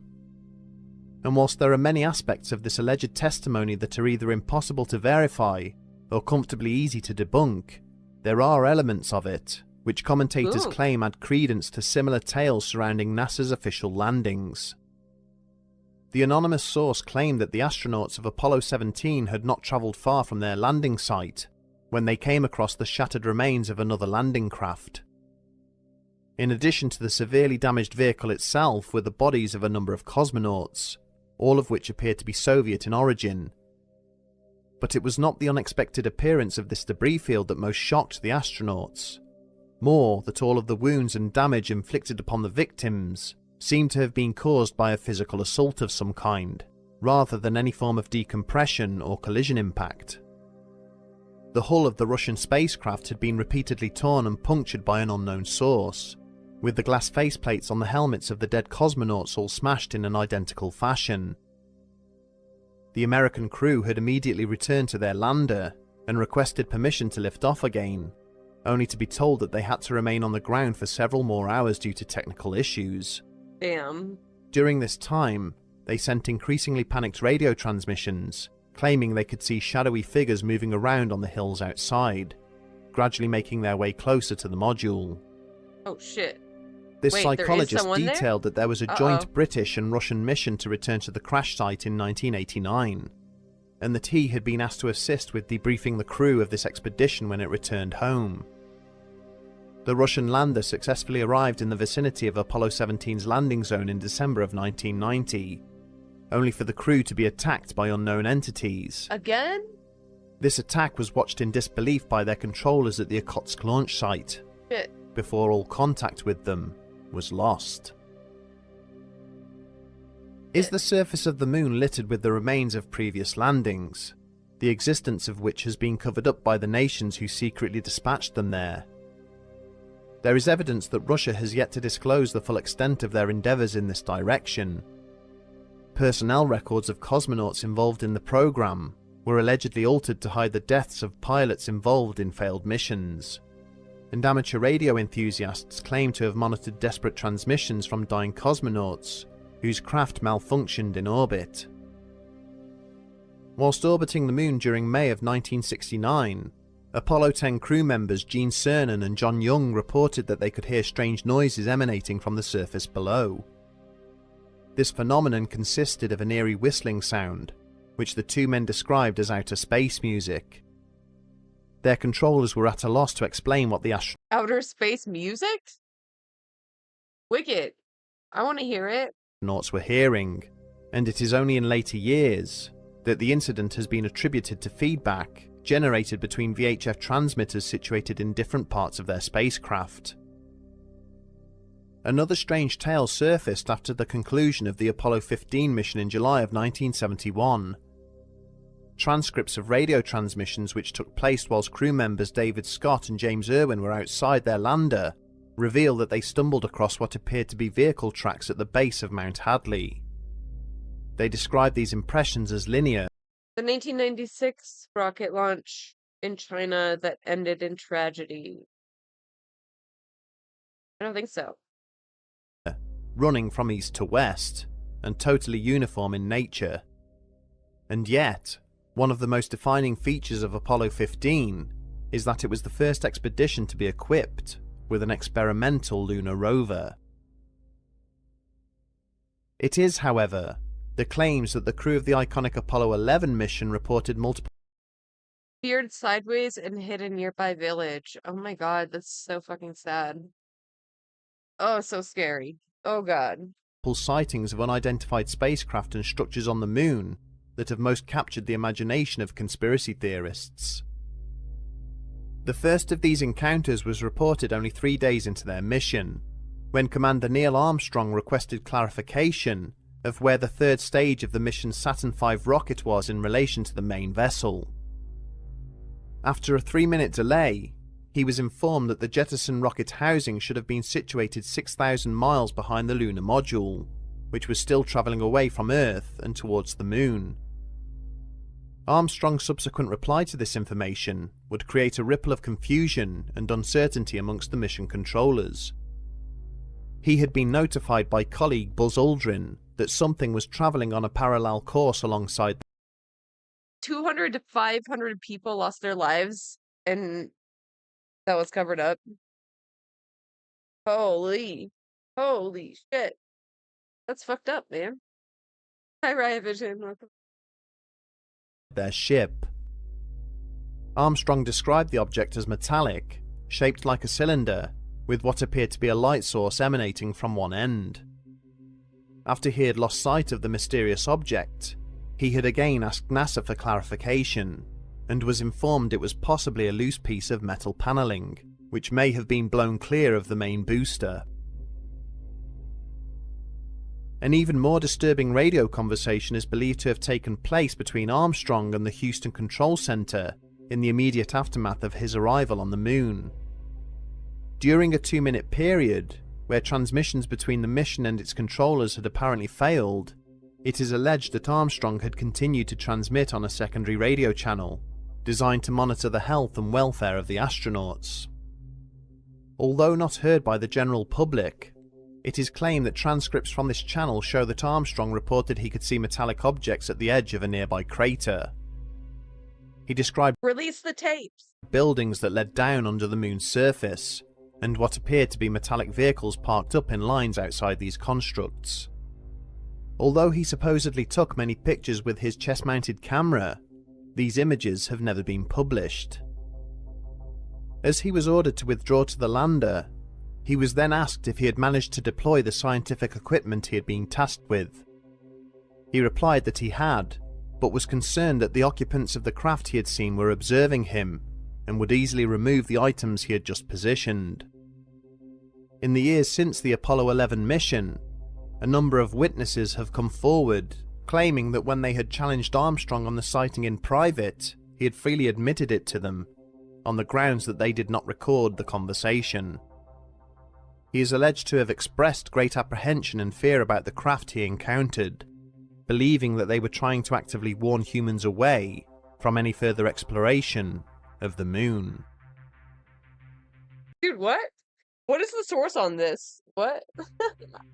The deaths of two prominent ufologists in October of 2018 have recently generated a great deal of speculation within the media.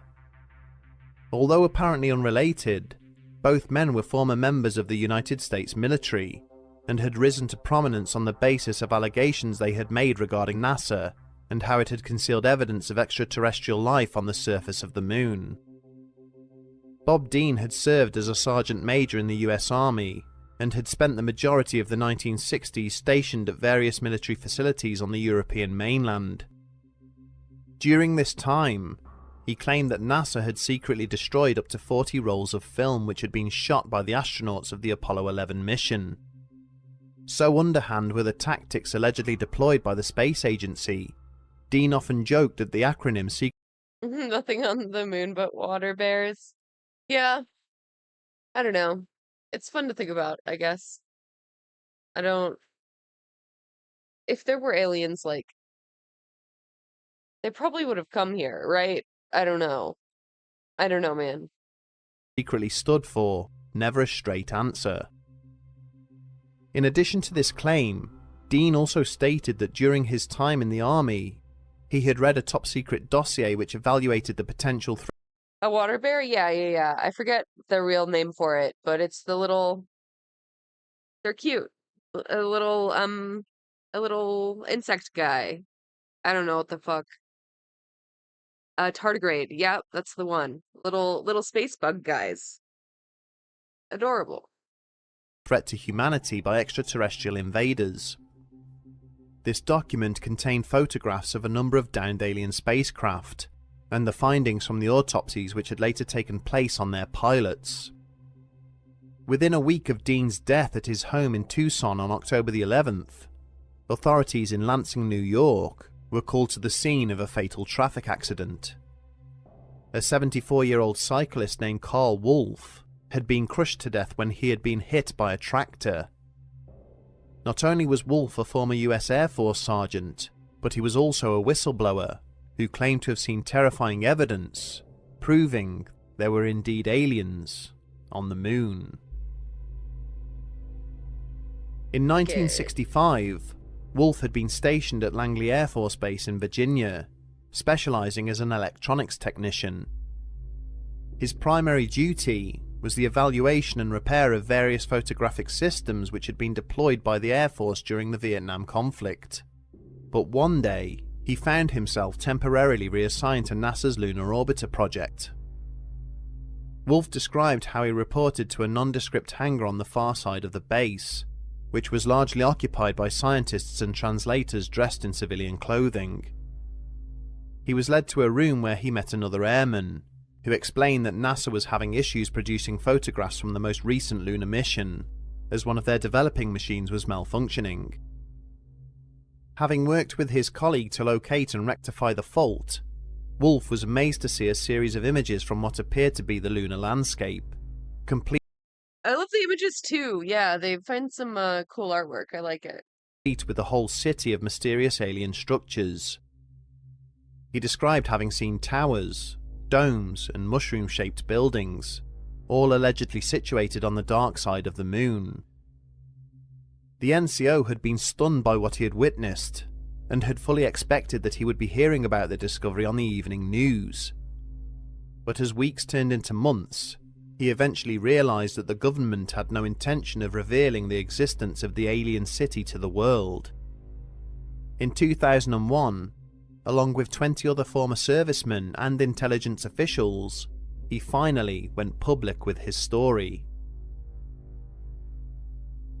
Certainly, many photographs sent back by probes in orbit around the moon show some interesting anomalies, with lights appearing in craters and the apparent depiction of unnatural structures, some of which are several miles high.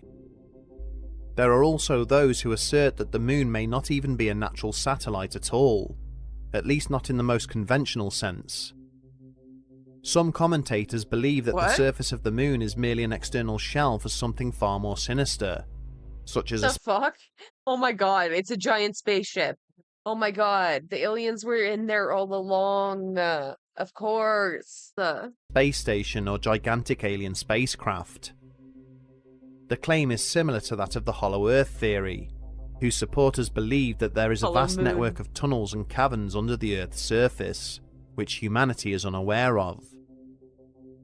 As evidence of their claims, Hollow Moon theorists What if the real aliens were the friends we made along the way? It's so true, Nikki. So true. Oh god. Oh no. Where were we? Uh-oh. Is there-ish? all, at least not in the most conventional sense, happens under the Earth's surface, which humanity is unaware of. As evidence of their claims, Hollow Moon theorists point to data produced by seismometers which were left on the moon's surface by each of the Apollo missions.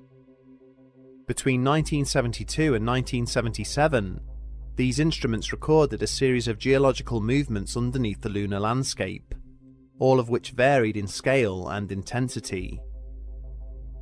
During the Apollo 12 mission, the decision was made to deliberately crash the ascent stage of the crew's lunar module back onto the surface. In the aftermath of this, monitoring stations back on Earth recorded a strange reverberation that continued for an hour. Apparently, the moon rang like a bell. For subscribers of the Hollow Moon theory, this is evidence of vibrations echoing around huge spaces, buried beneath the thin layer of rock and dust we see. Interesting. As we sift through, Astrologists learned of a planet a few galaxies away that's believed to be a giant diamond? In a way. That would be cool as fuck. You know Elon will just go take it. the various stories that have emerged from the Apollo program, it is ostensible that there may well have been events and occurrences on the moon's surface which defy conventional explanation. In some of these cases, NASA has provided varying degrees of justification. In others, either by action or inaction, they have allowed evidence which might have assisted in 50-50 who is clickbait? I mean, who knows? Anything could be real. Nice graphic. I'll believe a nice graphic. finding the truth to be destroyed. In reality, the physical and mental stress produced during the lunar missions may be a factor, and could have affected the psychology of those involved. In the large number of reported incidents, the experiences of the astronauts can easily be attributed to optical illusions and the unforeseen failure of the equipment and material they were utilizing. And yet, the public imagination continues to be captured by stories of sinister lunar residents. Perhaps there is indeed some truth behind the rumours, and in the decades to come, we will discover that we do indeed have celestial neighbours we were previously unaware of. And if that is the case, we can only hope they do not object to sharing this little corner of the galaxy with the human race.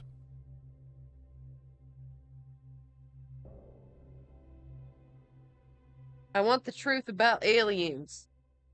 It's okay. George Santos is on the case. He's gonna figure it out for us. He's gonna get answers from Joe Biden directly. So it's fine. Da, da, da, da, da, da, da, da, da, da. In the mountains, something in the desert.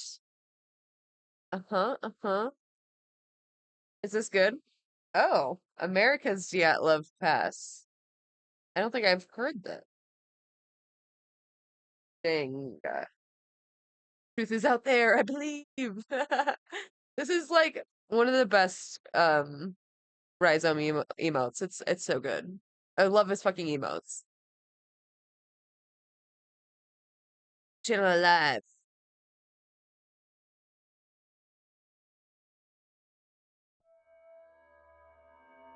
On a cold night in February, Wait, does Rhizome use they them? I don't think I've like heard enough people refer to them. 5 young men inexplicably left the safety of their car and Trading cards? That would be dope as fuck. struck out into the woods in the dead of night. Oh, they do. Okay, thanks. It would be months before their bodies were found. Known as America's own Dyatlov Pass incident, we're left wondering What are these subtitles? What? Okay. what happened to the boys from Yuba City. Were they? Thank you.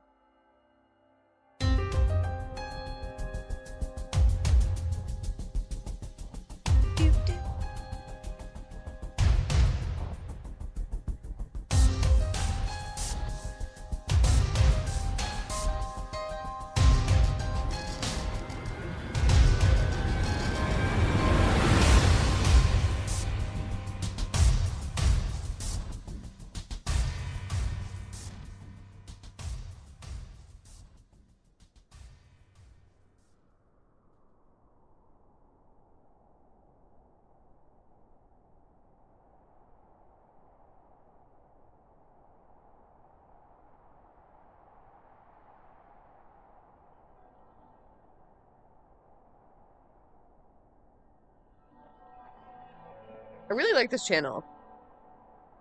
His voice is really soothing, but I also like creepy content, so perfect.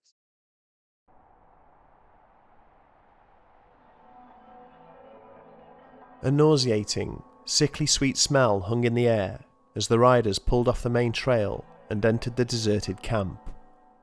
It was early June in 1978, and the late afternoon sun was Humanity F yeah stories where aliens are by and large peaceful because of their planets being less treacherous than Earth. The humans are considered savages. Yeah, we basically are. One of my favorite friends told me he viewed the entire genre as promoting racism. What? I don't see the correlation. It's just reverse of the normal sci-fi alien invaders.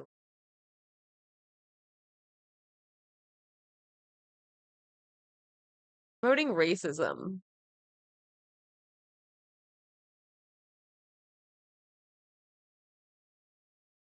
Like racism towards the aliens? I'm not sure I understand. Or racism towards humans. Isn't that just xenophobia? Or misanthropy?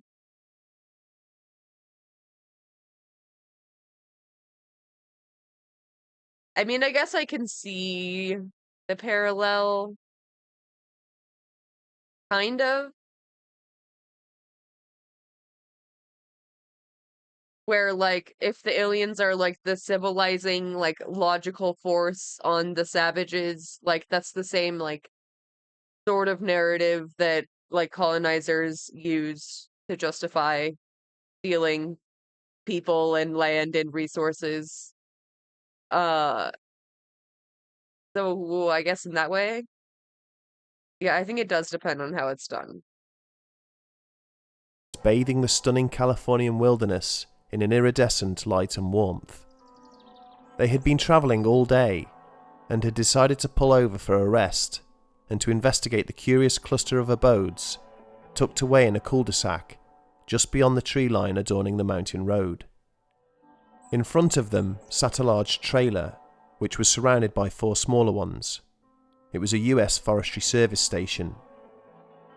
Its location was not unusual. Many more like it dotted the landscape in this part of the world, strategically placed to help the Forestry Service carry out their duties in all kinds of situations, such as search and rescue or fire spotting. Most of them are staffed, but in the more remote regions, many of them sit unmanned and are only used when needed. as was the case with this particular camp. The sickly sweet scent was more pungent now that the riders had removed their helmets. A couple of them had recognised it immediately. It was the smell of death. Arnar. They reasoned that maybe a dead animal was lying close by, rotting in the heat of the afternoon and stinking out the whole area. I could see it as a condemnation of how we interact with each other, but I could also see it as a glorification of colonization. Again, all depends on the delivery, I think. Yeah. I think you do need to be careful with, like, conspiracies like that. There's so many conspiracy theories that lead back to racism, if you just dig a little bit. It was enough to make one of them gag, and they briefly considered leaving, until one of the men noticed that a window in the larger trailer had been broken, and decided to go and investigate.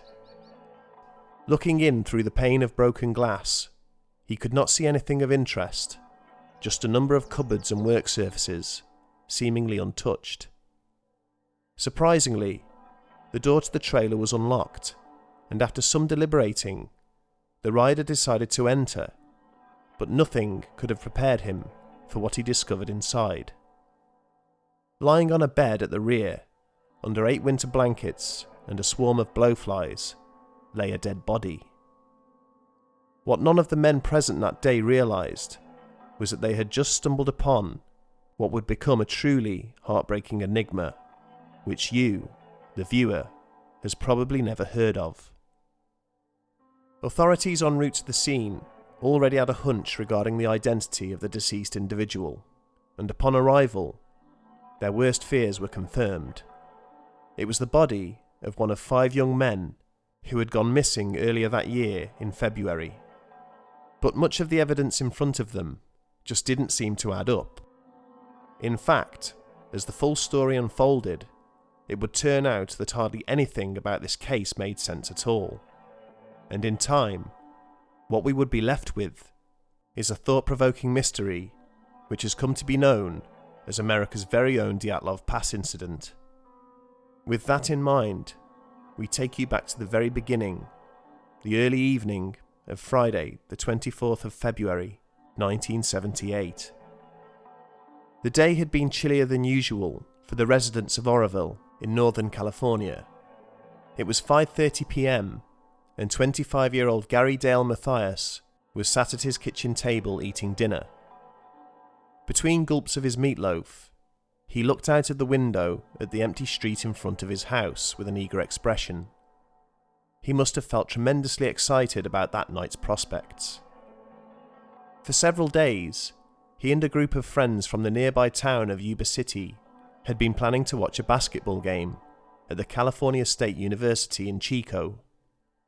Even though a light snowfall had been forecast that evening, Mathias assured his mother and stepfather that he would not need his windbreaker, since he would be home once the game was over.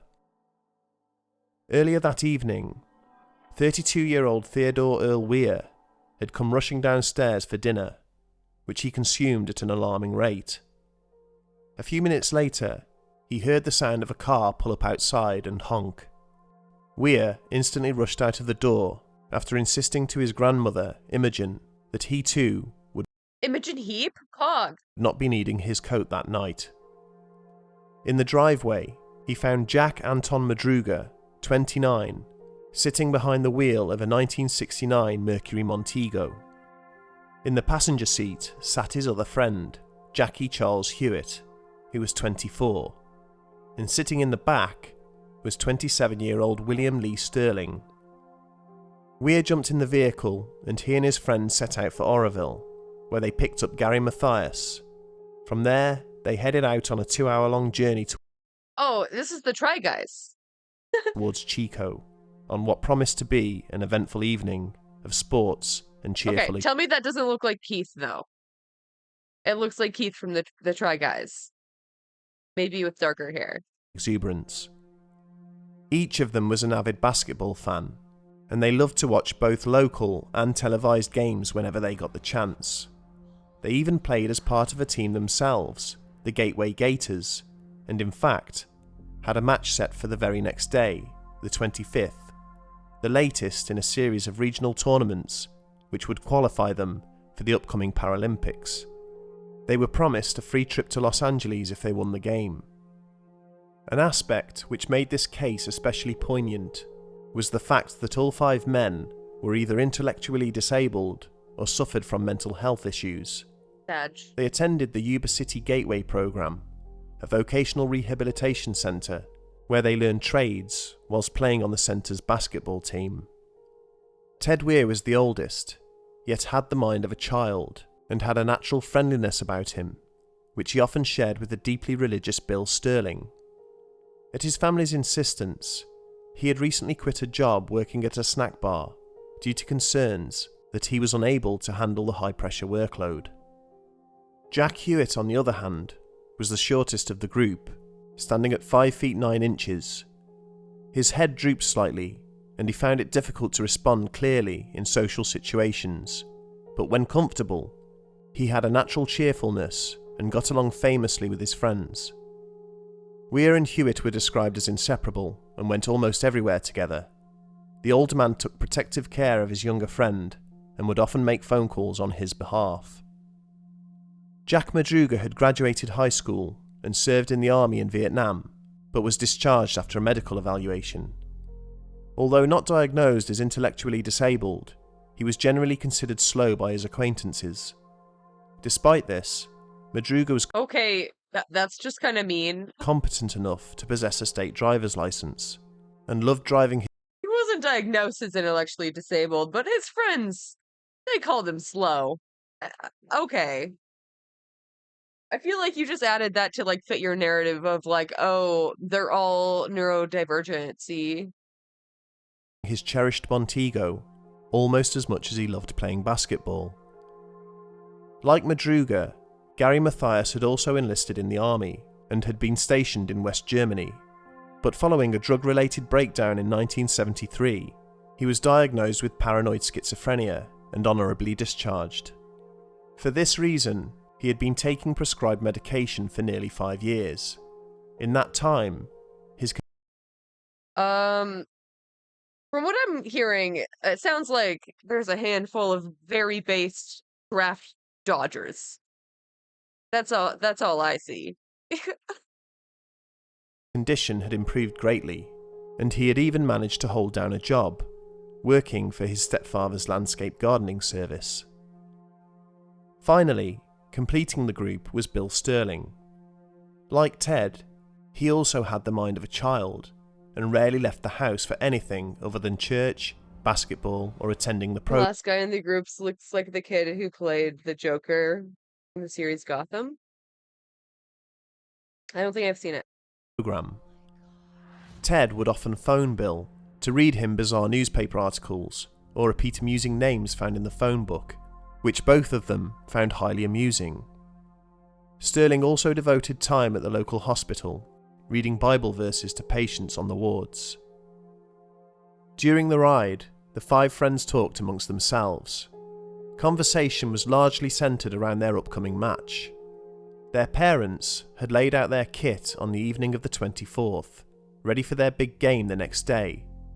Sadly though, they would never get to play it.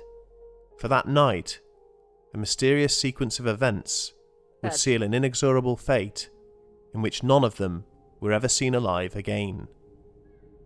When all 5 boys failed to return home that evening, their worried families contacted each other and the police for any word on their whereabouts. It was unheard of for the boys to vanish without saying anything. None of them were the outgoing type and would often spend their nights at home. Although Gary Mathias tended to stay out late with older friends, this was Just roasting them, talking about their death. Like, yeah, they're a bunch of fucking losers. out of character, even for him. When the police issued a bulletin for the missing boys, it was not long before the news arrived in Chico, where the first pieces of the puzzle began to come together. Several witnesses confirmed seeing them at the basketball game, and 1 or 2 believed they had seen Madruga's Montego leaving the parking lot after its conclusion. A cashier at a local store reported seeing them come into his shop just before closing time. They purchased several snack items, bottles of milk and soda, and then left. Creepy scary strim. Yeah, let's go. Almost as quickly as they had arrived, just as snow was starting to fall. Police immediately began a countrywide search, headed by Yuba Police Lieutenant Lance Ayres. Ayres had known the boys for years, having gone to high school with Ted Weir and his brothers, and felt personally connected to all five. He worked extensively to find any trace he could, and instructed the search to broaden into the surrounding areas, near the Feather River mountain range. This decision eventually paid off, when the news filtered back that Madruga's Montego had been discovered. To Ayres' surprise, the car was located on a road in the Plumas National Forest, 70 miles away from Chico, on the 28th of February. Snow had fallen in the time since the disappearance, which had almost buried the vehicle, but oddly enough, they found it had been left perfectly parked. Inside, they discovered a number of snack wrappers strewn over the seats. There were also 4 maps folded neatly in the glove compartment. The car itself was in good condition, but the keys were missing, forcing the officers to hotwire the ignition in order to drive it back to nearby Oroville. There was even a quart of petrol left in the tank, which confused the police, as it was more than enough for the boys to have driven home on. With mechanical failure and lack of fuel ruled out as a reason to abandon the vehicle, authorities wondered if it had gotten stuck in the snow, but this also turned out not to be the case.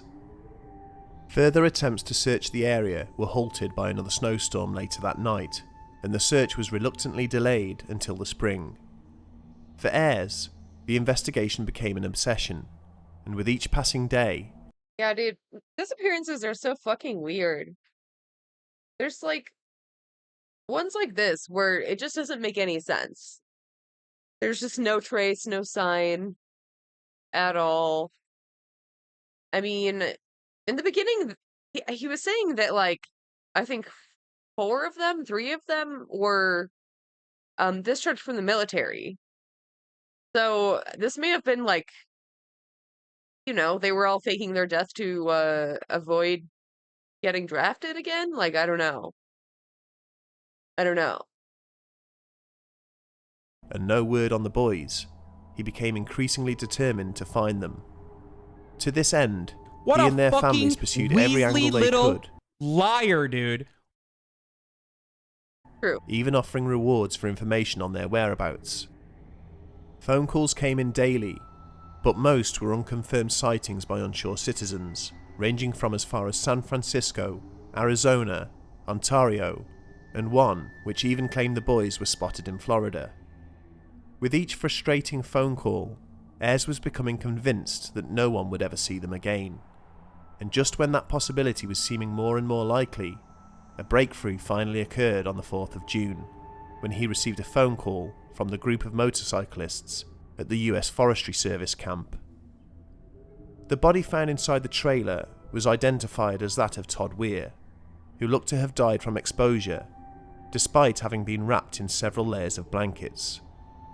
Initial reports also showed that Weir's 200-pound frame had shed more than 80 pounds, tragically hinting that he may have starved to death. But when investigators... Yeah, what the fuck? That's awful. How the fuck? How did he get that far? Why did he lose 80 pounds? What happened? took a closer look at the scene, they were baffled. Weir's shoes were missing, and frostbite had ravaged his exposed feet. Ouch. The length of his unkempt beard suggested that he had been alive for the better part of 8 weeks, but for some reason, he had never once tried to leave the bed. The officers found several empty packets of Army C rations scattered about the floor, which suggested he had eaten at some point. They also found an unlocked metal cabinet in the same room, containing dehydrated, easily prepared food sitting untouched, enough to feed a small group of people for a whole year. When Ayres examined the scene, he was stunned to find that no one had attempted to build a fire. There were boxes full of matches and plenty of paperback books and magazines, which could have been used as fuel. Even more astonishing, the propane tank behind the trailer was in perfect working condition, yet no one had turned it on. This would have provided heat for a few weeks at the very least. The following day... Never moved from the bed? Was he in a coma? What? Plumas County Police found the body of Jack Madruga 11 miles from the trailer, near the road leading back in the direction of the car. All signs indicated he had died on the way and that his body had fallen victim to animal predation. He had been dragged almost 10 feet to a nearby stream, with most of the flesh on his right arm gone, his hand clutching his favourite watch, and his eyes and 2 fingers missing. On the other side of the road, in a thickly wooded area, police also found several bones scattered about, which later analysis proved belonged to Bill Sterling. Sterling's body had also been eaten by forest animals, and his remains were spread over an area of 50 square feet. Several articles of clothing, matching what he had worn the night he disappeared, also confirmed his identity. When word reached Yuba City that 3 of the 5 boys had been found dead, the news was devastating. 2 days later, Jack Hewitt Sr. joined the search, despite Ayer's pleas not to, and tragically located a backbone and the same Levi jeans and shoes his son had been wearing the night he vanished. The following day... Just the backbone? The fuck? An assistant sheriff discovered Jack's skull, and the family dentist confirmed his identity using the boy's dental records. Throughout this, Gary Mathias's whereabouts remained unknown, and this worried investigators, since he had been taking prescription medication for his schizophrenia. 4 months had passed since the group's disappearance, and if he was still alive, they couldn't begin to imagine what sort of state he was in. Mathias's shoes were discovered in the trailer, suggesting to police that he had been there with Weir and had swapped them out for his friend's much larger leather shoes once frostbite had swollen his feet. To this day, Mathias's body has never been found. Oh my god, did he do it? Did he kill them all? Where is he? Police speculated that the boys had driven up the road but had become lost, and as the snowfall worsened, they abandoned the car and tried heading in a southerly direction back home. This meant they would have walked more than 20 miles over rocky, mountainous trails in freezing cold weather before arriving at the service trailer. Once inside, the boys would have tried searching for food and something to start a fire with, but in the end could not get one started and had simply failed to locate the food in the locker. With no idea about the propane tank outside, and with Weir's worsening condition confining him to the bed, Hewitt, Madruga and Sterling might have left to locate assistance, leaving Mathias behind to keep watch over their friend.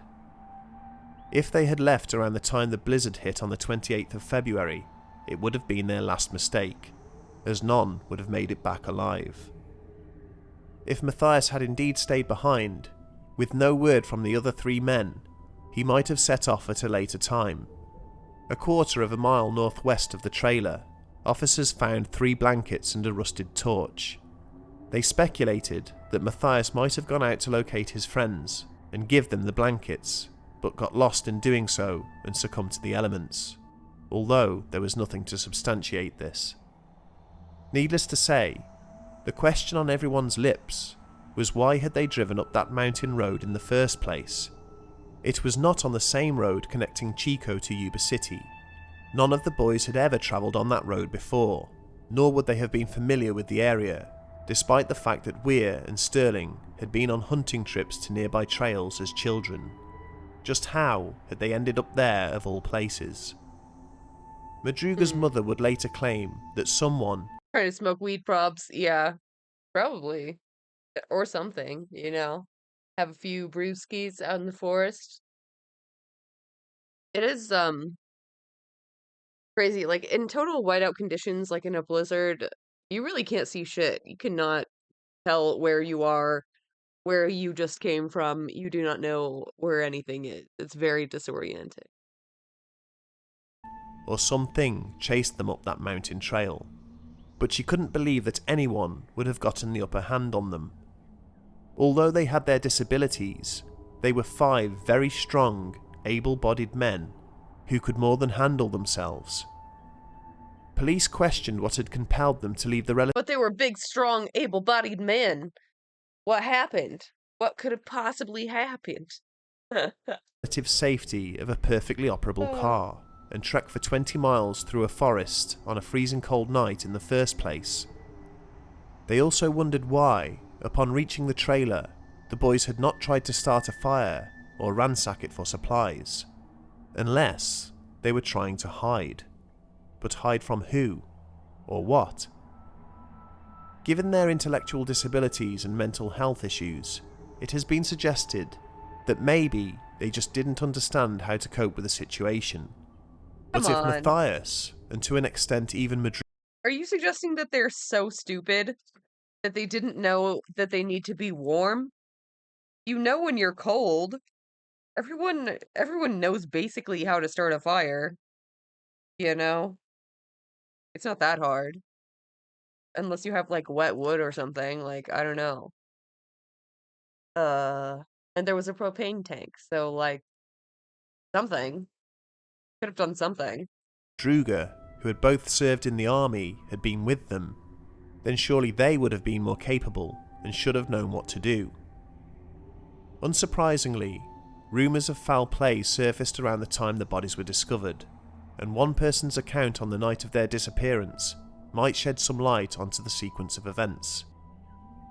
On the 2nd of June 1978, Lieutenant Ayres spoke to a man named Joseph Schons, who reported that on the night of the 24th of February, he had actually been driving along the same road where the Mercury Montego was later discovered. Schons' Volkswagen Beetle had got stuck in the snow, and he suffered a mild heart attack whilst trying to dislodge it. This forced him to spend the night in his car. As he convalesced, he awoke at around 2 AM to the sound of strange whistling nearby.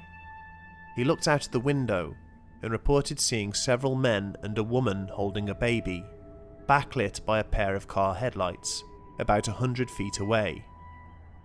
Hoping to get assistance, Schons called out for help, but instead, the men and the woman rushed back towards their car and the lights vanished in an eerie silence. Later that same night, he was awoken again by lights at his window and more whistling noises, but didn't know who or what was responsible. Weird. At 5 AM, Schons ran out of fuel and his car engine, which had been keeping him warm, cut out. He was forced to walk back to a lodge 8 miles down the trail in the freezing cold.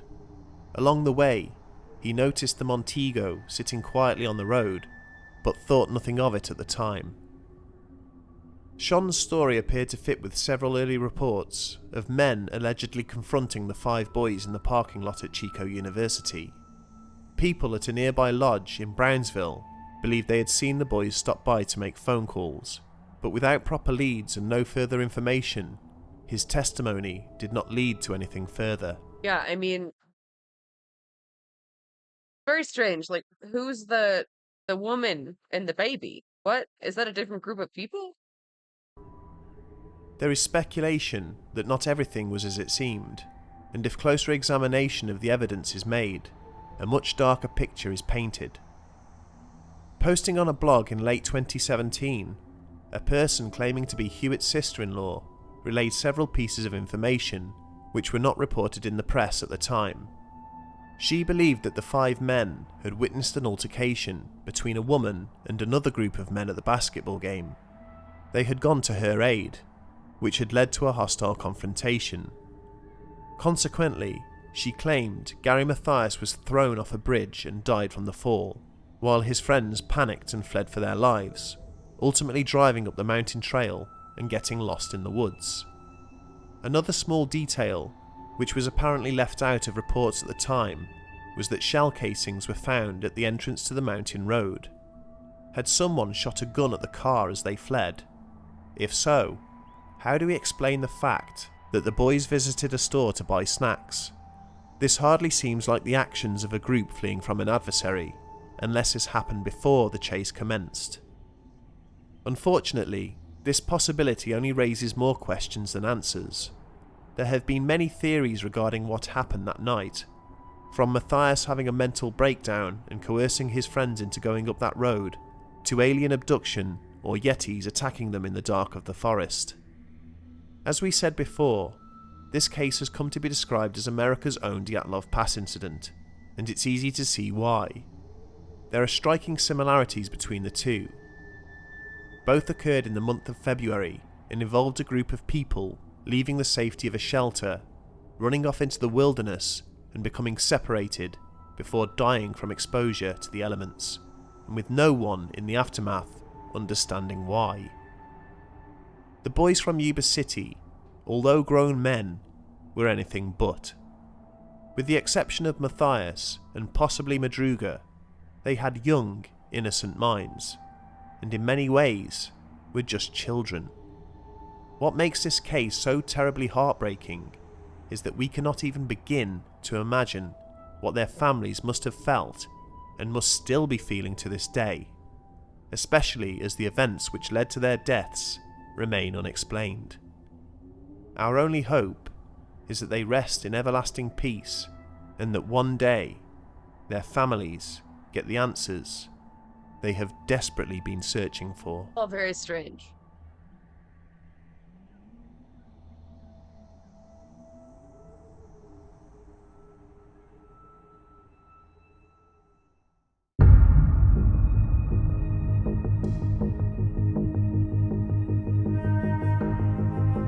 Why didn't they start a fire? That's gonna bother me. You know? You would think if you have frostbite, you're gonna want to warm up a little. Maybe. IDK. Just me.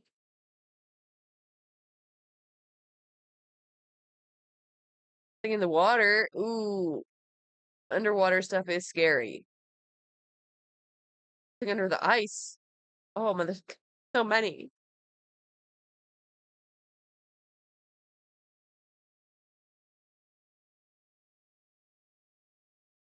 Keep it alive, chat.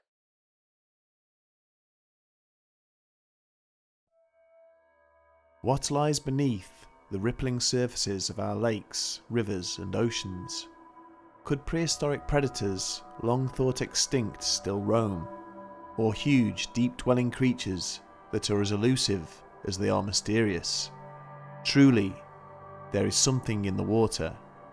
The question is, There's definitely orcas. The orcas are rising up. what?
The seas, lakes and rivers of our world are as fascinating as they are enigmatic.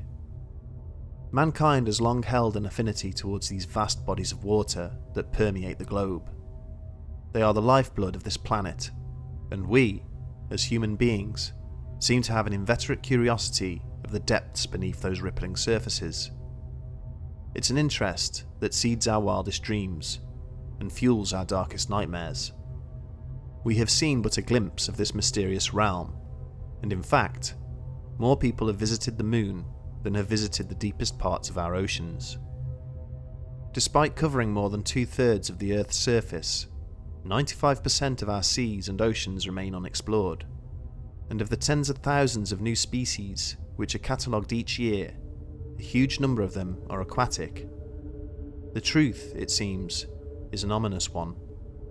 There are potentially millions upon millions of waterborne species still undiscovered, which begs the question, what else could be lurking in those depths? Not if humans have anything to do about it. We're gonna discover them all as they wash up on the shore, dead. Sad. For centuries, sailors reported horrifying encounters with various sea monsters, with perhaps the most recognisable amongst them being the dreaded Kraken. In modern times, however, these stories have largely been dismissed as tall tales of the sea, told to frighten fresh naval recruits and to deter piracy. But it may surprise you to learn that sightings of so-called sea, river and lake monsters are as prevalent today as they were all those years ago. Interest in this subject saw a huge resurgence in the late 90s, when an ultra-low frequency sound was detected underwater by the US National Oceanic and Atmospheric Administration, or NOAA, in 1997. It was said to have been so loud and so powerful that it was picked up by multiple sensors more than 3,000 miles away. It was referred to simply as bloop, and scientists initially suspected that it must have been made by some huge, as yet undiscovered marine animal, larger than anything on record. By 2012, however, investigations had revealed that it was nothing more than sea ice scraping against the ocean floor. Nevertheless, imaginations had been captivated, and people had already begun to put more stock in stories surrounding sea monsters.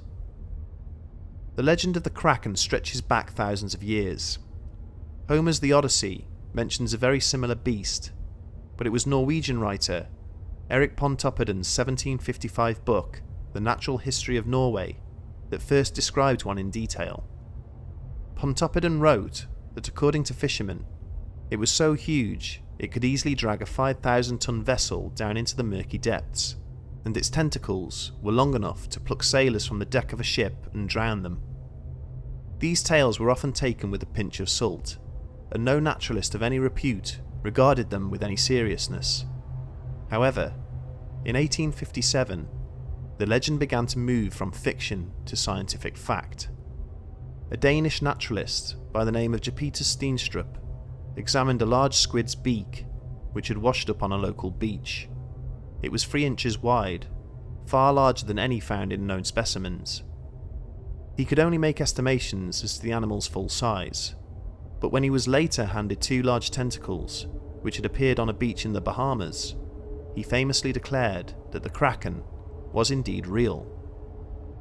In more recent times, giant and even colossal squids have been described, growing up to 15 meters in length, and some estimations have even suggested that they can grow as large as 20.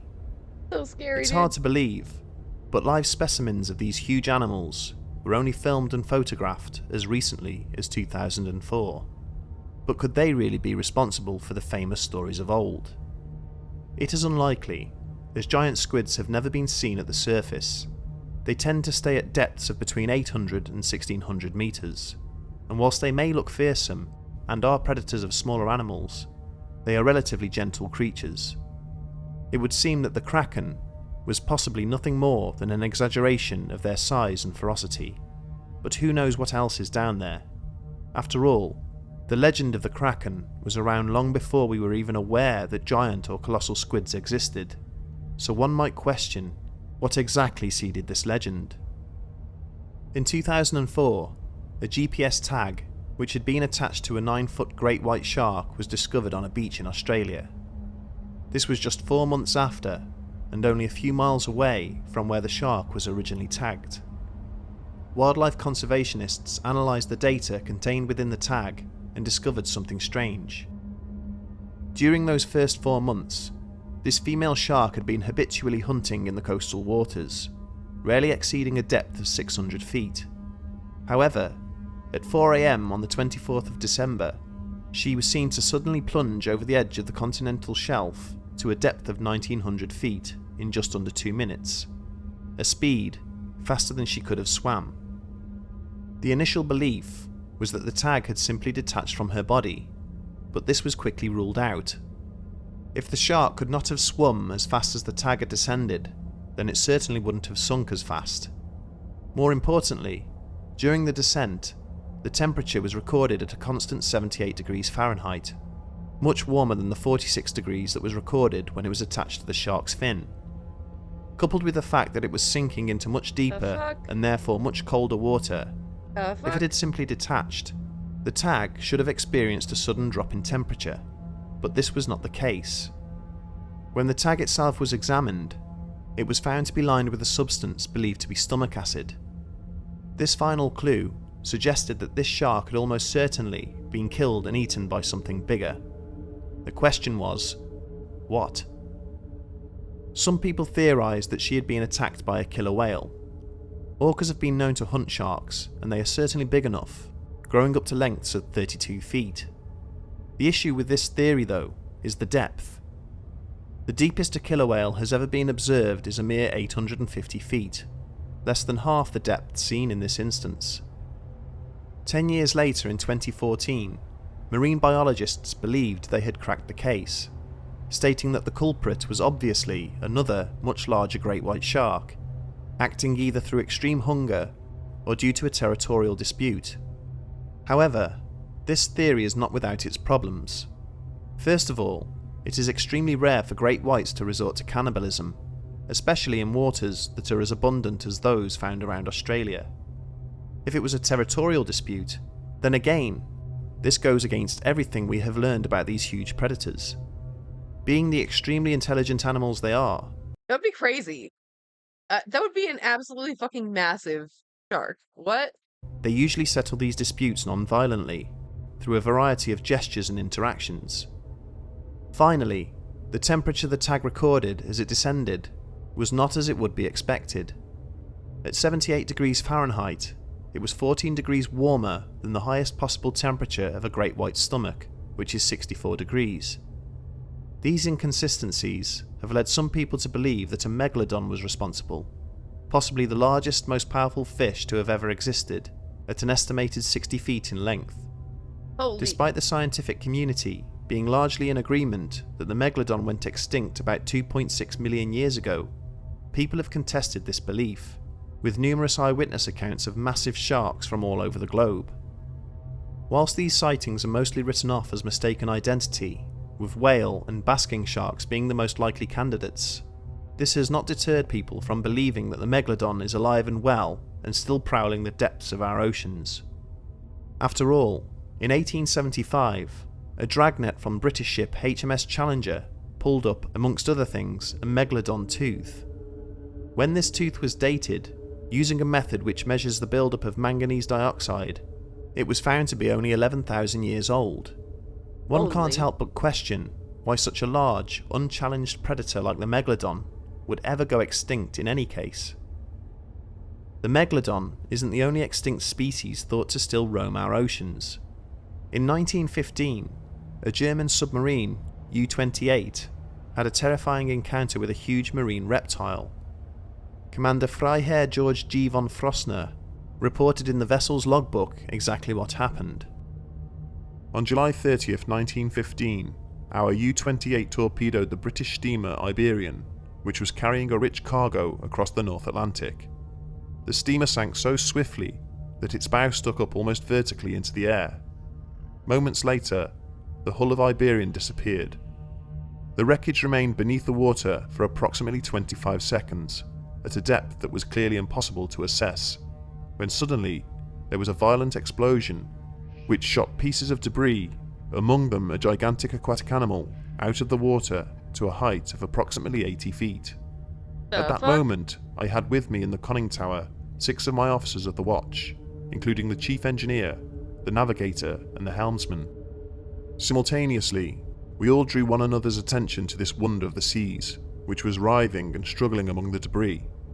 We were unable to identify the creature, but all of us agreed that it resembled an aquatic crocodile, which was about 60 feet long, with 4 limbs resembling large webbed feet, a long pointed tail, 60 feet? Ain't no way, dude. and a head which also tapered to a point. Unfortunately, we were not able to take a photograph, for the animal sank out of sight after 10 or 15 seconds. If the commander's report, which was also verified by his crew, is to be believed, then what he describes sounds very much like a mosasaur. Mosasaurs were huge marine reptiles, which could grow up to 60 feet in length. They are thought to have gone extinct hundreds of millions of years ago, but these creatures have apparently been sighted off the coast of New Zealand as recently as 2013, and in other parts of the world over the past 300 years. The scientific community once again rules out these sightings as merely the misidentification of saltwater crocodiles. However, this seems a bit of a stretch for most eyewitnesses, who have reported lengths of more than 50 feet.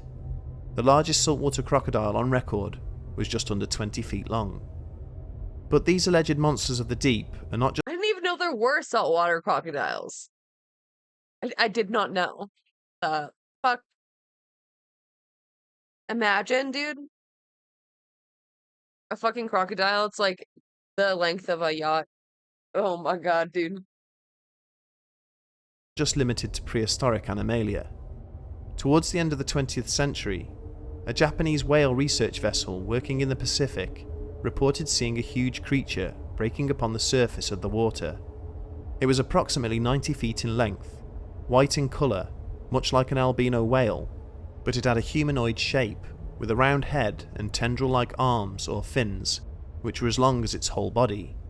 It had no legs or feet, but instead, the lower half of its body tapered and ended in a mermaid-like tail. Because of its oddly human-like shape, the research crew named it Ningen, the Japanese word for human. It has been sighted many times since, most commonly in the southern Antarctic Ocean, leading many to believe that it dwells in colder climates. Photographic and even video evidence does exist, but the quality of the footage leaves much to be desired, leading many to speculate that this colossal creature is nothing more than a hoax. If Ningen does exist, however, some have suggested that it could be an as yet undiscovered species of whale. Of course, such sightings do not just occur on the high seas. There are many lakes and rivers throughout the world which are thought to hide exotic or ancient creatures, with possibly the oldest and most well-known example being the Loch Ness Monster. Sightings of Nessie date as far back as the 6th century, but the majority of eyewitness accounts only began to appear after the 1930s. There is a multitude of compelling photographs taken around Loch Ness, and even video evidence showing strange disturbances out on the surface of the lake. Many of these sightings conjure up the image of a plesiosaur, a large aquatic reptile thought to have gone extinct around 66 million years ago. There are a number of theories which attempt to explain how a large group of plesiosaurs might have survived the mass extinction event millions of years ago, and continued to eke out their existence in the lakes of the Scottish Highlands. Unfortunately, however, the legend seems to wane somewhat with each passing year, as hoax after hoax is exposed, and we are left wondering whether Nessie was ever real to begin with, is simply lying dormant, or has perhaps gone forever. Loch Ness is only one of many large bodies of water thought to be home to a plesiosaur. Sightings of similar creatures in deep lakes are reported all over the world, and they have even been seen in the ocean. In 1977, a Japanese trawler fishing off the coast of New Zealand pulled up a large carcass, thought to be the rotting remains of a plesiosaur. The photographs are compelling to say the least. A long neck and a set of fins are clearly visible, and whilst many scientists insisted that it was not a fish, whale, or other mammal, analysis later indicated that it was more than It looks so strange. likely the heavily deteriorated remains of a basking shark. Basking shark? I don't know, dude. More recently, attention has very much been focused on the River Thames, with speculation that this ancient river snaking its way through the city of London is home to its very own Loch Ness Monster. In 2016, a video was uploaded to YouTube which seems to depict a large dark mass swimming upriver close to the O2 Arena. Two humps are seen to briefly break the surface before submerging again and disappearing for good. A week later, another piece of footage filmed near the Thames barrier was uploaded, which showed a very similar dark mass, again breaking the surface of the river this time for a much longer period. The person filming did not notice the anomaly until after he reviewed the footage. Unbelievably, a third piece of film was captured during the same week over by the Docklands. Once again, it shows another large dark mass swimming beneath the surface. Wildlife experts were mystified by these videos, particularly the first one. Although seals, dolphins and porpoises have been known to swim up the Thames, nothing this large has ever been seen before. Or, for that matter, since. So what are we to make of all these sea, river and lake monsters? Is there any truth to these sightings, or are we to dismiss them all as nothing more than exaggeration? There simply isn't enough compelling evidence to conclude that any of these creatures exist. No, they're all real. Shut up. But on the flip side, the depths of the Earth's waters are so opaque, mysterious and inaccessible that they might as well be in some far-flung region of the solar system. We simply do not know what is down there. We cannot deny that the possible existence of oversized, predatory or rarely seen creatures in our waters has captivated our imaginations. It seems we have plenty left to discover, and possibly plenty more to fear. The next time you go paddling in a lake, river or sea, take a moment to consider what might be lurking beneath your feet.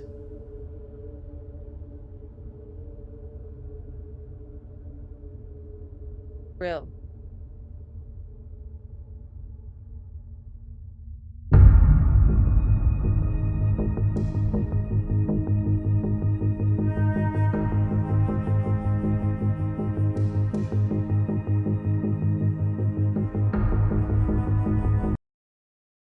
I'm hooked.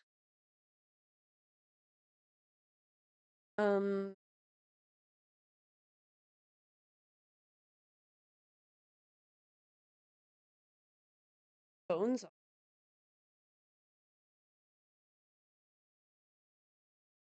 Series of the Third Reich.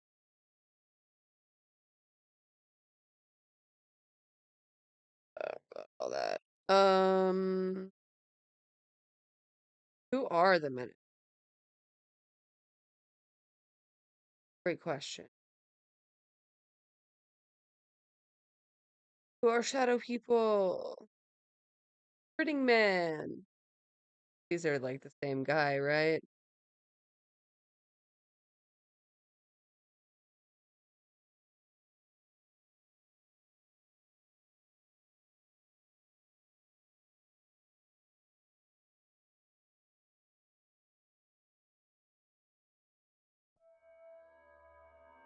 On the morning of the 8th of May 1965, a man by the name of Carl Robert Dish, working at Byrd Station in Antarctica, mysteriously disappeared. Search parties were hastily assembled, but could find no trace of him, except for a single set of footprints in the snow.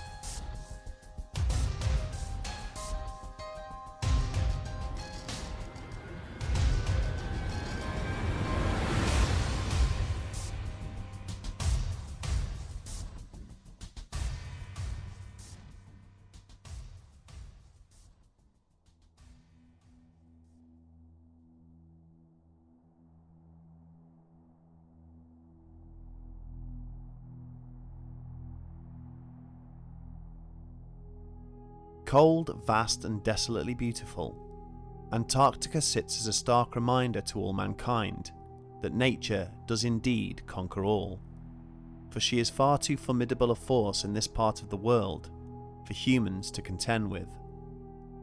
It is the only significant landmass on Earth that harbours no permanent inhabitants, and remarkably, one that remained unexplored until little over 100 years ago. Given the brutal conditions there, it is not difficult to understand why. It is the coldest, windiest, and bizarrely, the driest continent on the planet. Despite the fact that Antarctica is almost perpetually covered in snow, it receives very little rain or snowfall, and is in fact classed as a desert. the snow that does exist there has built up over hundreds of years, as it is far too cold to ever melt. For this reason, Antarctica has claimed dozens of lives and devastated many more. I didn't realize it was classed as a desert. That's interesting. Is that true? Those who have visited this strange region often have polarizing views regarding its allure. Some appreciate the isolation, others are driven mad by it. One's existence there seems to fluctuate between endless and sometimes insufferable silence and the deafening sounds of colliding icebergs and howling blizzards. Save for some stunning mountain ranges and glaciers, the landscape is often featureless. No trees or permanent wildlife exists in this part of the world, resulting in vast expanses of brilliant white snow. It is no wonder that Antarctica is perceived as either a place of serene calm and beauty, or a harsh and remote cabin fever-inducing nightmare. Over the past century, many dark tales have emerged from this unique continent, from infamous disappearances, murders, and even the frenzied killing of pets, to stories regarding pyramids under the ice, and the possibility of ancient cities buried beneath the permafrost. It is a place of many mysteries it seems unwilling to surrender. One such haunting tale, which has endured for more than 50 years, occurred on a cold, dark morning back in 1965. A year previous to this, 26-year-old Carl Robert Dish, a young man from Monroe, Wisconsin, had joined the staff at Boulder Laboratories, working as an ionospheric physicist. As part of his role, he was asked to join a research team in Antarctica, a daunting prospect to say the least, but he agreed, and soon found himself assigned to Byrd Station, situated almost 600 miles from the geographic South Pole. Over the next 6 months, he would spend most of his time working in the Central Radio Propagation Laboratory, and his job required him to work long hours at the Radio Noise Building, a small hut strategically positioned just over a mile northwest of the main complex. Despite the distance, the two buildings were connected by a handline, a length of rope which helped guide the researchers during harsh weather or when visibility was poor. Dish himself had made this journey dozens of times, so was familiar with the terrain and the navigational processes involved. However, on the morning of the 8th of May 1965, he would set out from the Radio Noise Building for the very last time and walk off into the wilderness, never to be seen again. Dish left the small hut at 9:15 a.m. during nautical twilight, heading for the main complex. The winds were up, but he was fully attired in Antarctic clothing, which in theory would have provided adequate protection from the freezing cold temperatures, which had dropped as low as -44 degrees Fahrenheit. The trek should have taken him no longer than half an hour. Nevertheless, when Dish had still not reached his destination by 10 a.m, his colleagues became sufficiently concerned to assemble a vehicle search party and deploy it along his intended route. They found no sign of him, however. Further investigation revealed a set of footprints over by the Radio Noise Building. These were discovered at 11:30 and began at the bottom of the ladder attached to the hut, but rather than leading south along the handline as they would have expected, they headed west towards the skiway, a landing area where supplies were flown in. Colleagues followed his trail downwind for a distance of approximately 4 miles towards the southwest corner of the station's outer perimeter, at which point the search party needed to return to base to refuel. At the time, his co-workers noted how his tracks appeared purposeful, with consistent long paces, as opposed to an uncertain, stop-start kind of progression. This suggested that wherever Dish was heading, he was moving with intent, as opposed to the apprehension one might expect if lost or confused. Once the vehicles had been refueled, the team moved back out to the corner of the skiway. Unfortunately, a 3-hour search of the area yielded nothing, as by this time, the heavy gales had blown snow over the rest of the tracks, causing them to disappear. Not only this, but the blustering 30-knot winds had also covered the tracks of the search party, making a safe return extremely difficult. They eventually made it back to base at 6:15 p.m. that evening, and by 7 p.m, an extensive search of the supply line, the emergency Jamesway and fuel dump was undertaken, all to no avail. An hour or so later, his colleagues formed a human chain in order to search the route leading from the base, all the way down to the skiway where his tracks had disappeared. Despite difficult weather conditions and limited visibility, floodlights were lit over the station and flares were launched every 30 minutes, until a point when visibility became so poor that these measures were deemed ineffective. The following day, a third vehicle search party was assembled, and this covered the 1 mile wide by 9 mile long area leading from the base to the skiway and beyond. Despite finding occasional unblemished tracks moving in a southwesterly direction, they once again abruptly disappeared approximately 4 miles southwest of the radio noise building. On the 10th of May, 2 days after the disappearance, an extensive search began at 7:40 a.m. This consisted of an 8-man party, 2 vehicles, a Jamesway, provisions and fuel. The search began at the main complex, moving in a southerly direction and making perpendicular sweeps to the east and west. The search party marked their progress with flags and continued for 12 miles beyond the perimeter of the station, but nothing was found. On the 12th, the northeast and southeast sectors of Bird Station were searched. The weather was favourable, but darkness severely hampered their visual range. Over the next 2 days, visibility worsened to the point that due to the harsh winds and fog, no search was possible. By the 14th, 35 square miles of area had been covered, but despite this extensive search, Carl Robert Dish was never seen again. In the following weeks, on account of the time he had been missing, combined with the brutal weather conditions he would have been exposed to, he was presumed dead. A memorial service was held by friends and family back in his hometown of Monroe, and another by his colleagues at Bird, marking the beginning of a mystery which for well over 50 years has tragically endured without a sense of closure, as it's not so easy to explain. The questions that were asked back then are still being asked today. Why did Dish deviate from his usual route? Was it a mistake on his part, or was it intentional? And how did a physically fit, experienced and intelligent individual seem to vanish without trace?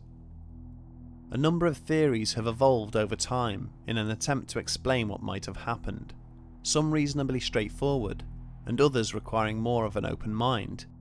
But one thing all these supposed explanations have in common is that not one of them is without its flaws. Perhaps the most popular theory regarding Dish's disappearance is the previously mentioned weather conditions. It is conceivable that when he left the radio noise building, a combination of the blizzard, poor visibility, and the monotonous white landscape caused him to lose his sense of direction and wander off to the west instead of south towards the main complex. Once he had ventured a short distance, it would have been very difficult to regain his bearings. However, Dish had made this short journey more than 24 times before. Given his experience, it is unlikely that he would miss the handline and deviate so far off his route. After descending the ladder attached to the radio noise building, the rope would have been right there in front of him. Even despite the low visibility, there is no way he could have missed it. Furthermore, if he had simply lost his way, why would he have continued to walk in a straight line for at least 4 miles? Why would his tracks not have indicated a more uncertain behaviour? And could he not have used those tracks to retrace his steps back to the radio noise building? After all, if the footprints were still visible when the search party found them, he certainly should have been able to see them and follow them. This begs the question then, was his straying off the beaten track intentional? An alternate explanation to Dish's disappearance suggests that he might have suffered a mental breakdown. It is rumoured that he had been mistreated or even cheated during a card game just moments before he left. He apparently threw his cards down onto the table and told his colleague that he was going to visit his friends at the pole. A similar anecdote references the fact that Dish was part of a 2-man team and that his co-worker was an incredibly boring individual, whose monotonous voice could have driven a man insane over a long enough period of time. Considering how tedious certain shifts might be in this line of work, it is not hard to imagine the situation being compounded by spending days on end with someone you find insufferably dull. It is considered that, much like the example of the aforementioned card game, Dish had simply had enough, left the building, and walked away to clear his head.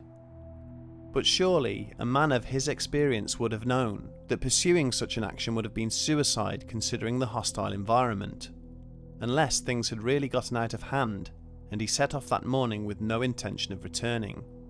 But then why suicide? Whilst it is understandable that trivial issues might get blown out of proportion in such isolated conditions, it is difficult to understand why someone like Dish would react in this way. He was a successful young man with his whole life ahead of him, after all. In either case, the lack of a body is problematic, as you would expect to find at least something if either scenario was true. Unless of course he fell into a deep crevice, which is entirely possible, given that they are a common feature across the Antarctic landscape. But perhaps there could be other reasons for this. Unsurprisingly, theories have also been put forward which suggest a supernatural element. Researchers have long contested the fact that the footprints seem to come to an abrupt stop in the middle of nowhere. Those skeptical of such notions attest that further footprints had been covered over with fresh snow, whilst those more inclined to look for otherworldly explanations argue that the tracks just stopped, as though Dish had simply vanished or was lifted into the air. Whilst the former is more plausible, it was allegedly reported by several people involved in the search that unusual lights and noises were seen and heard in the vicinity, both before and after Dish's disappearance, though the source of this activity was never determined. Was he distracted as he exited the radio noise building? And did he follow someone or something that might have caught his attention? Perhaps he saw these unusual lights over the skiway and thought he was looking at an unscheduled supply drop. If this was the case, however, an unscheduled supply drop would have been a big deal, and he surely would have reported this activity before setting off. Furthermore, we could not find any official source regarding reports of this strange phenomena, which leads us to believe these details could be embellishments that have been added over time. Another unusual element to this story is that Gus, Dish's husky, went missing a few days later. It is theorised that he went looking for his master, but this small detail would later become linked to one of the more bizarre explanations surrounding this case. It is claimed that in 1971, a message arrived at a research centre in the Antarctic via the AA2 weather circuit. The author claimed to be none other than Carl Robert Dish, and the communication read, "To the world I am dead. They believe that my body is but a pinpoint, frozen here to the surface of this white continent. I say to you, I, Carl Dish, live. Do not for one moment think that it was a mistake. Everything was planned. They pushed me, tormented me, and bored me with their shallow lives." He went on to say that he had enticed his dog away by using tinned oysters soaked in barbecue sauce, and talked about the intense loneliness he now felt. "The endless singing of the wind almost drives me mad. I begin to long for human companionship." Whilst this is intriguing to say the least, it would be almost impossible for anyone to survive so long in such brutal conditions, especially being as poorly equipped as he had been. As a result, it is generally accepted that this message was a hoax. One final possibility that is rarely considered is that Dish may have defected to the Soviet Union, or at least may have been abducted by them. As far-fetched as this may sound, there is in fact a story regarding a British Royal Navy commander attached to a survey group in Antarctica who disappeared in very similar circumstances during the Cuban Missile Crisis of 1962. It turned out that this man had secretly been working for the Soviets, and that they picked him up just before his cover was about to be blown. Dish did go missing during the height of the Cold War after all, and as a specialist in his field, he would have been a valuable and therefore attractive asset to either side. This could also explain the strange lights and weird noises, if indeed those things did occur. The problem with this theory, however, is the locality of Bird Station.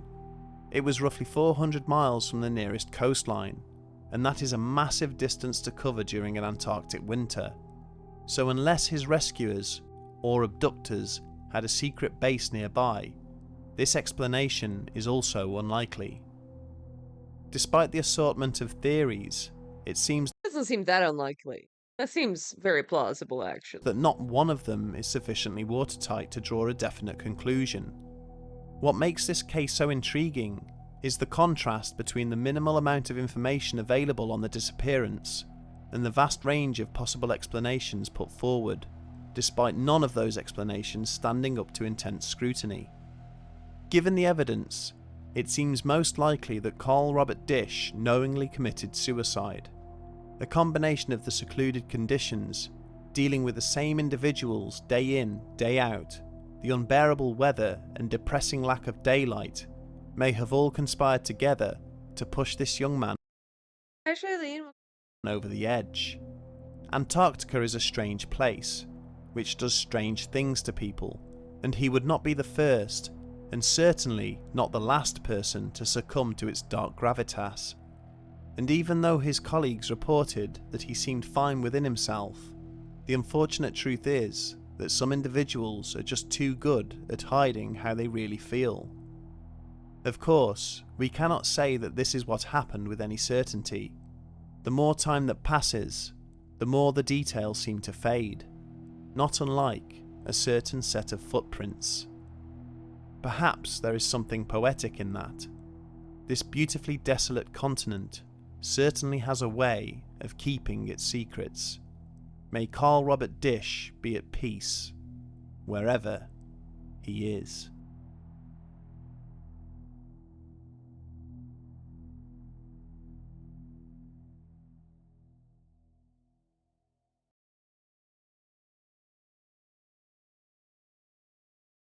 Very good. I'm gonna save the drama stuff for tomorrow.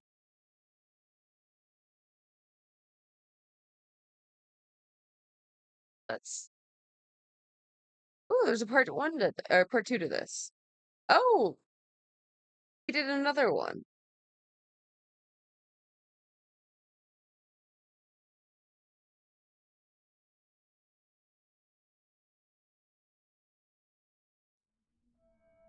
Since the launch of this channel, we have looked at a number of mysterious disappearances in and around the national parks of North America, which were identified through the work of David Paulides.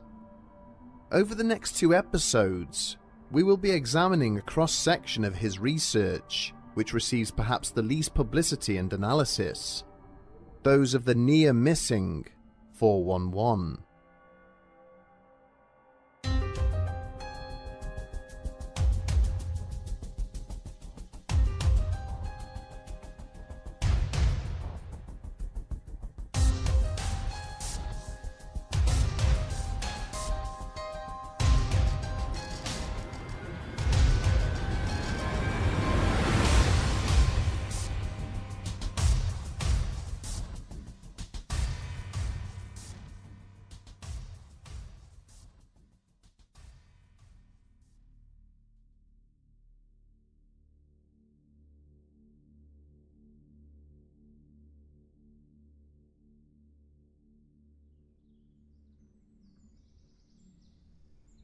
It has now just been over a decade since David Paulides first went public with his research into the many unexplained disappearances which have occurred in North America's national parks.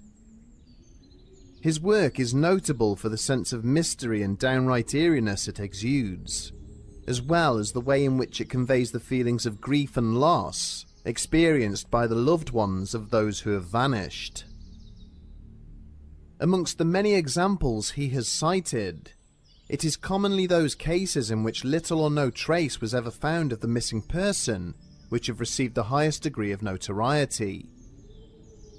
But his insistence, unlike many others across his field, not to commit to any one definitive theory about what may be responsible for this tragic and recurring phenomenon is as ominous as it is frustrating. There are, however, a number of cases identified during the course of his work involving witnesses who were seemingly able to step back from the brink of disappearance.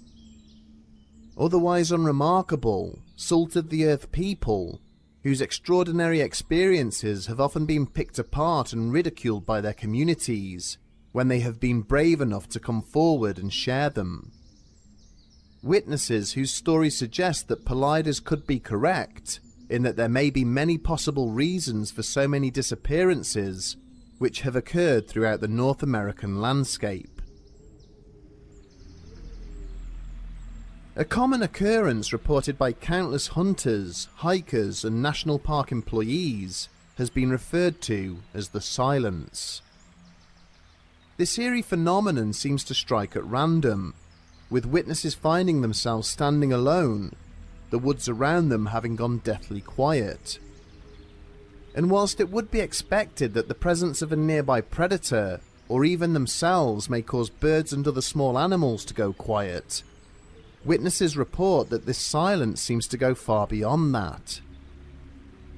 Those who have experienced it often struggle to convey just how oppressive it is, stating that the atmosphere around them seems to become thick and heavy, that even the sound of nearby running water or the wind rustling through the trees seems to cease altogether.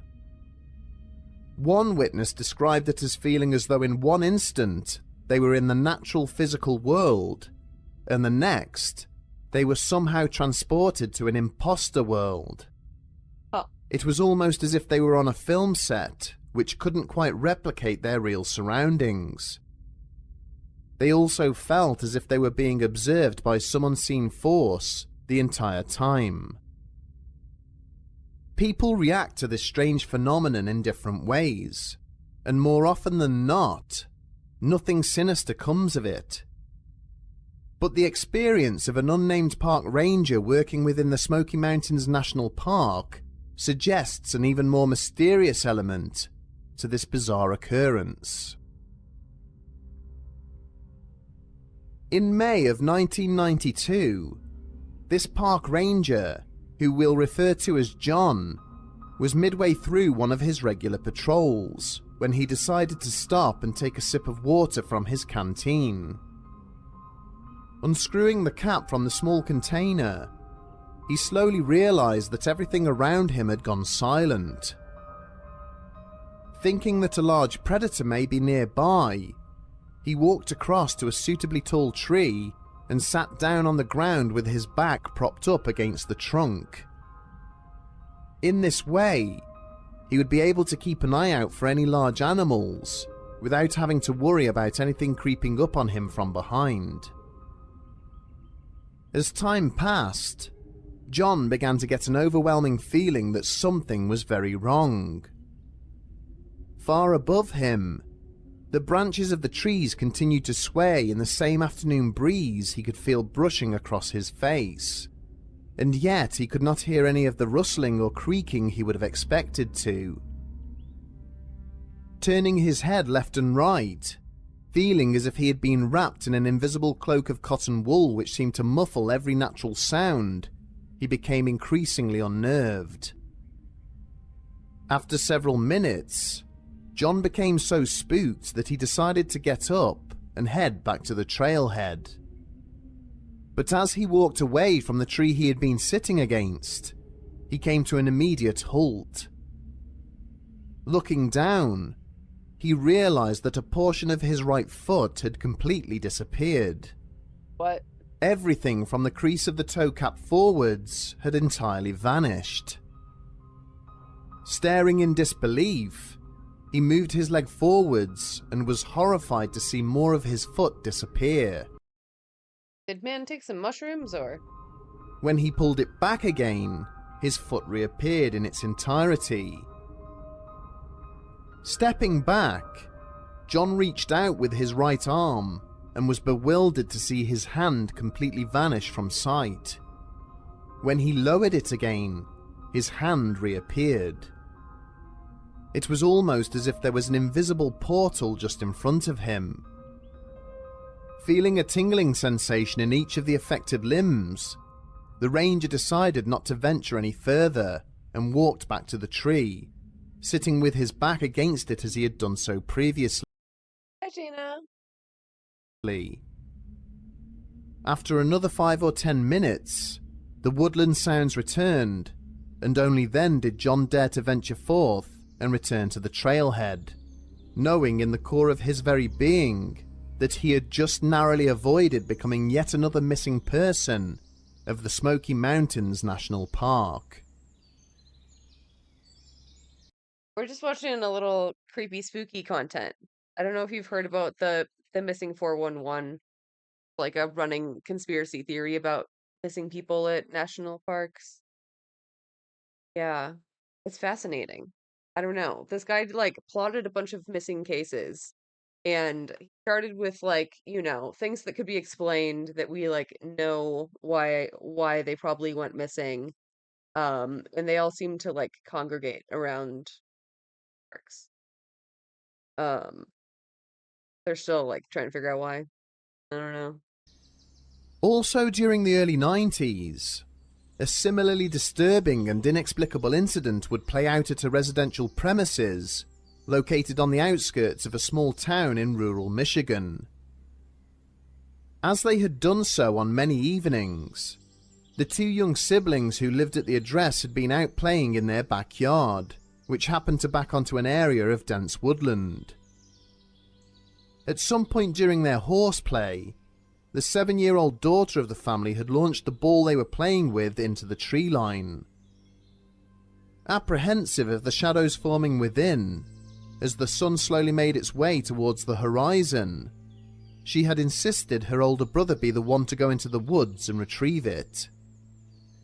After a short argument, her 9-year-old sibling had finally relented, and had begun to make his way across their backyard towards the waiting thickets. But just as he had reached a point only several meters away from the undergrowth, their ball had come flying out of the trees, landing on the grass directly in front of him. As the pair had stood peering into the shadows to see who was responsible for returning their ball, they detected a sudden movement, about 10 meters away, hidden in shadow. At first, they believed it to be their father playing a prank of some kind, but as they crept into the tree line, they saw a strange, pale and gaunt face peeking out from behind one of the trees, staring intently back at them. No, thank you.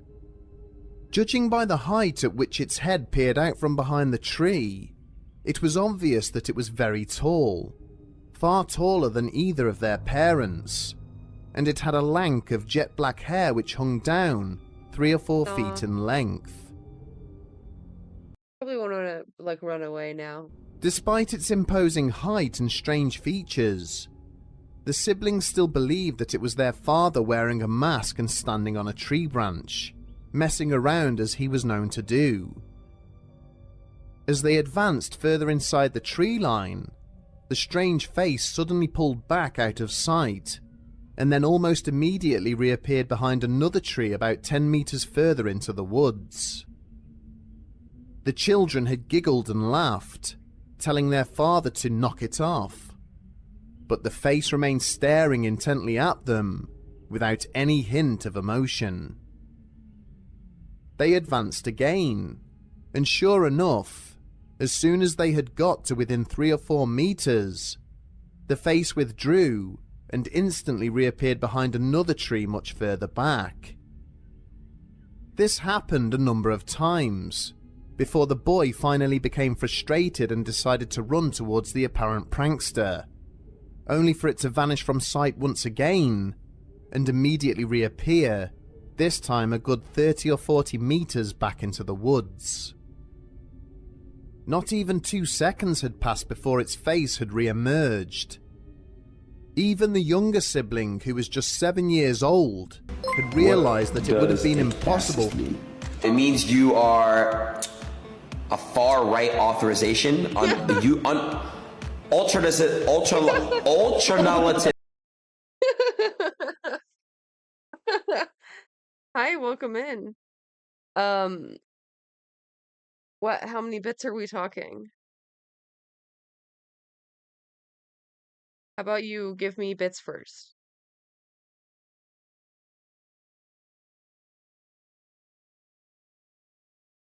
For a human being to cover such a distance in such a short space of time. They were also more than a little unnerved by the fact that at no point had they seen its body moving between the trees as it retreated. It means you are a far right authorization on you on ultranalytic. Killing me. Aiden, yeah, that's one of my favorite alerts. So good.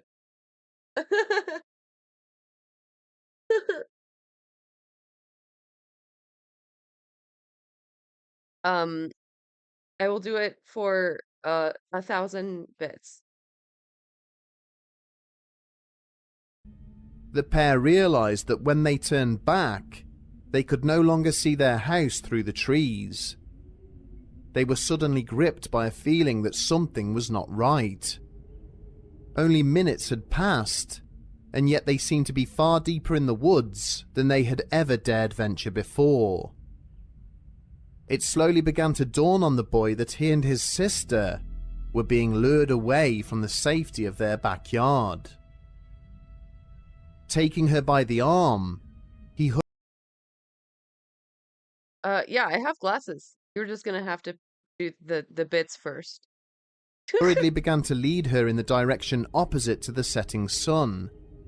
With their house being east of the tree line, he knew this would lead them back home and to safety. Behind them, the eyes of the mysterious watcher regarded them with some interest, seemingly content to let them escape before it slowly faded back into the shadows. I wonder how much of this is just like kids' imagination, you know? It's hard to say. Almost 20 years later, perhaps the most infamous near-missing 411 case would take place several hundred miles away in the neighboring state of Ohio. On a Wednesday evening during late September of 2010, a bow hunter by the name of Jan Maccabee, wife of the revered optical physicist Bruce Maccabee, had ventured into the woods near her home to visit her usual hunting spot. The location in question consisted of a... It means you are... Hi, guy. You're gonna be here a long time doing 1,000 bits one at a time. Have at it, though. ...hide, which had been installed atop a large tree and was accessed via a ladder from the woods below. Situated some 15 to 20 feet off the ground, it was surrounded on all sides by thick and towering branches, looking out onto an open corridor between the trees, which stretched away in an easterly direction. Jan had already been out to the stand earlier that day to install a hanger for her bow, which she had photographed using her BlackBerry mobile device. It was with the same handset that she now sat taking further pictures and texting her husband, while she patiently waited for any quarry to make its way out into the open. The rest of the day had been cool and damp, but as evening approached the temperature had risen, with the moisture on the vegetation around her slowly starting to burn off. Jan was midway through sending a text when she realized that the sounds of the forest had fallen completely silent. Unnerved when this eerie development did not abate over the next few minutes, she had shared her anxiety in a message to her husband. Then, out of the corner of her eye, she caught sight of what appeared to be an unnatural haze, The predator? roughly halfway up a tree, situated about 20 feet away from where she Oh my god, it is the predator. was. Jan would later describe what she saw as similar in appearance to a mirage created when a road or other surface seems to shimmer under the heat of the midday sun. Wait, literally is. Initially believing that what she was looking at was the result of something caught in one of her eyes, she had closed and rubbed them for a few seconds before looking up again. But to her surprise, the strange haze was still apparently clinging to the side of the same tree, roughly 10 feet higher than she was. Then, without a sound, the mysterious entity glided down towards the forest floor, directly across her field of vision, moving at a consistent and controlled speed. Sitting perfectly still so as not to betray her presence, she had just managed to take a picture with her phone before the haze reached the ground below her. The moment it did so, it completely disappeared from sight, with Where's the photo? Give me the photo. all the sounds of the forest suddenly returning around her. Gotta get in the mud. Yeah.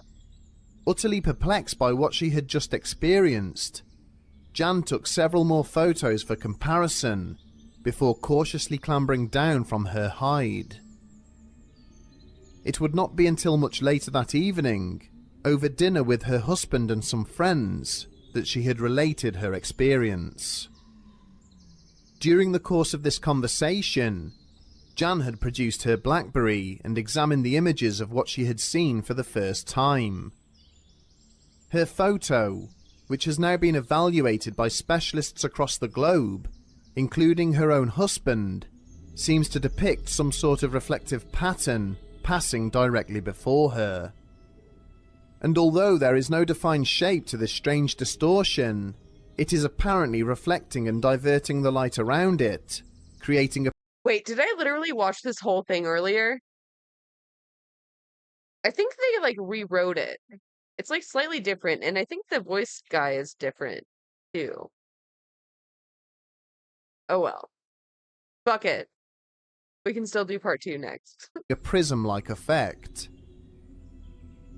Later, on that same evening, she would learn that there had been a further mysterious incident at a local high school, not even an hour after her own experience. On that occasion, a late band rehearsal at a local high school had been halted by a bright light, which had been seen hovering in the skies overhead.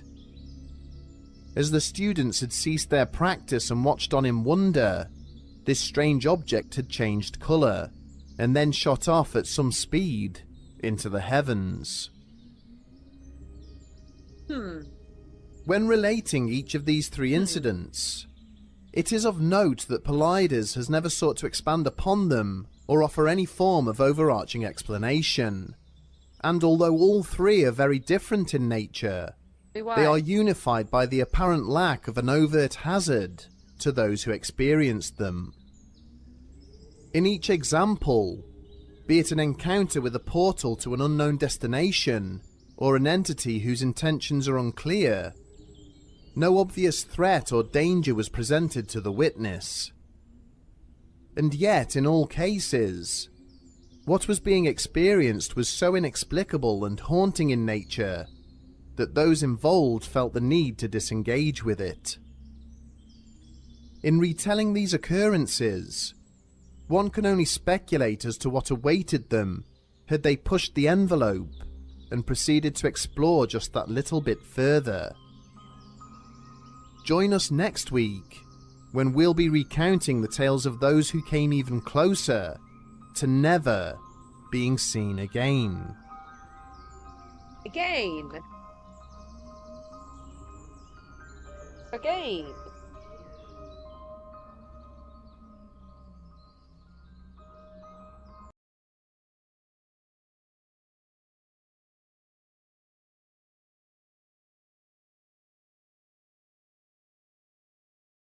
I keep saying this will be the last one, but this will probably be the last. In our previous episode, we recounted several alleged eyewitness accounts from survivors of strange occurrences, which might otherwise have ensured their disappearance and or demise. And whilst those accounts were Yeah, I really like the illustration style. It's like messy but kind of beautiful. certainly bizarre, each one was very different, with no single phenomenon to pinpoint exactly what is going on in North America's national parks. This week, we recount 3 more strange tales of the near-missing 411. Yes.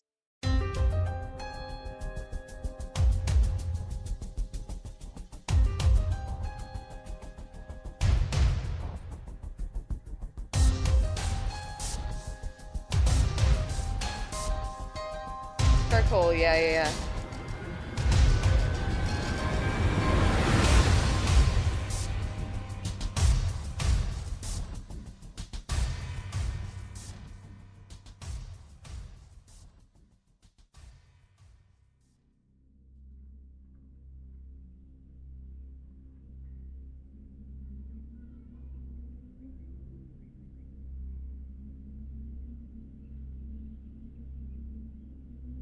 On the evening of the 2nd of September 2011, switchboard operators at the Siskiyou County Sheriff's Office received a panicked phone call from the parents of a missing child.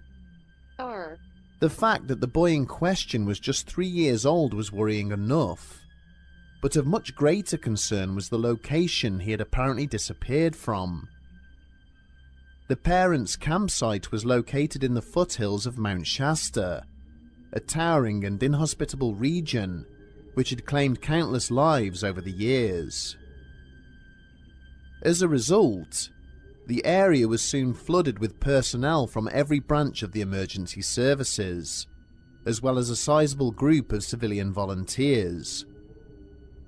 But upon their arrival, as the boy's father related the circumstances surrounding his son's disappearance, certain members of the search and rescue teams had shot nervous glances at one another. Apparently, the child had walked off into the surrounding countryside accompanied by the family dog, and it was only upon the canine's return that the alarm had been raised. It had staggered back into the campsite, soaked to the bone and shivering from the cold, before collapsing. The fuck? They just let their kid wander off with the dog, and that's it? Did I miss something? Collapsing onto the ground, exhausted and quite alone. The thoughts of the assembled emergency workers and volunteers had instantly turned to the nearby McCloud River, their immediate concern being the possibility that the dog had entered the water in some failed attempt to rescue its young companion. With the river's current being particularly strong due to recent rainfall, in such a scenario, the chances of locating the missing child would be very poor. It was with great relief then that 4 hours into the search, a canine unit had unexpectedly stumbled across the boy, alive and well, hiding in a small bush down by the riverbank. Carrying the tired and shivering toddler back into the campsite, there had been a few raised eyebrows over the fact that he had been found in an area which had already been searched several times. Such concerns were soon drowned out, however, with the outpouring of joy and gratitude when the child was reunited with his emotionally overwhelmed parents. But little did those present know it at the time that the boy's disappearance was only one small facet of a much deeper and more haunting experience. About 3 weeks after the ordeal, the boy's parents had gone out for the day, leaving him in the company of his grandmother, Kathy. As she had sat watching him play with his toys on the carpet in front of her, she had been delighted when out of the blue he said that he loved her. Her joy over this unexpected show of affection was short-lived, however, when he continued by saying that although he loved her, he did not like his other Grandma Kathy. As far as she knew, she was the only Grandma Kathy in his life, as his maternal grandmother's name was Jenny. When she asked him what he meant, there had followed a somewhat awkward exchange, in which the boy explained what had happened to him during the time he had been missing. He related how he had been found by someone who looked exactly like her, but had walked and talked in a strange way. Oh, that's so weird. This other Grandma Kathy had apparently picked him up and carried him to a place underground full of strange-looking spiders, where he had seen what had looked like backpacks and guns all piled up. As she had climbed down the ladder after him, her body had flickered when the light coming from above had shone down upon her. When this happened, he had caught a brief glimpse of something else beneath his grandmother's skin, which convinced him that this wasn't really his Grandma Kathy. It was something else, pretending to be her. The boy went on to explain how there had been other strange people in the place below the ground, frozen and unmoving, like robots which had been switched off. He had also related how the one pretending to be his grandmother had on several occasions tried to get him to defecate on a piece of shiny paper, not fully explaining the reasons for this odd request. What the fuck? This keeps getting so much stranger. What? When he had not been able to do so, she had told him a story about how she was from outer space, and that she had put him into his mother's tummy when he was a baby. The fuck? This strange copy of his grandmother had then carried him back up to the surface and stayed in the bushes with him until they heard one of the search and rescue teams approaching. She had then left, telling him to wait in the bushes until they found him. When the boy's parents returned from their day trip, his grandmother had related his strange tale to them. At first they laughed it off, marvelling at their young son's vivid imagination, only to pause when they saw the look of confusion and concern in Kathy's eyes.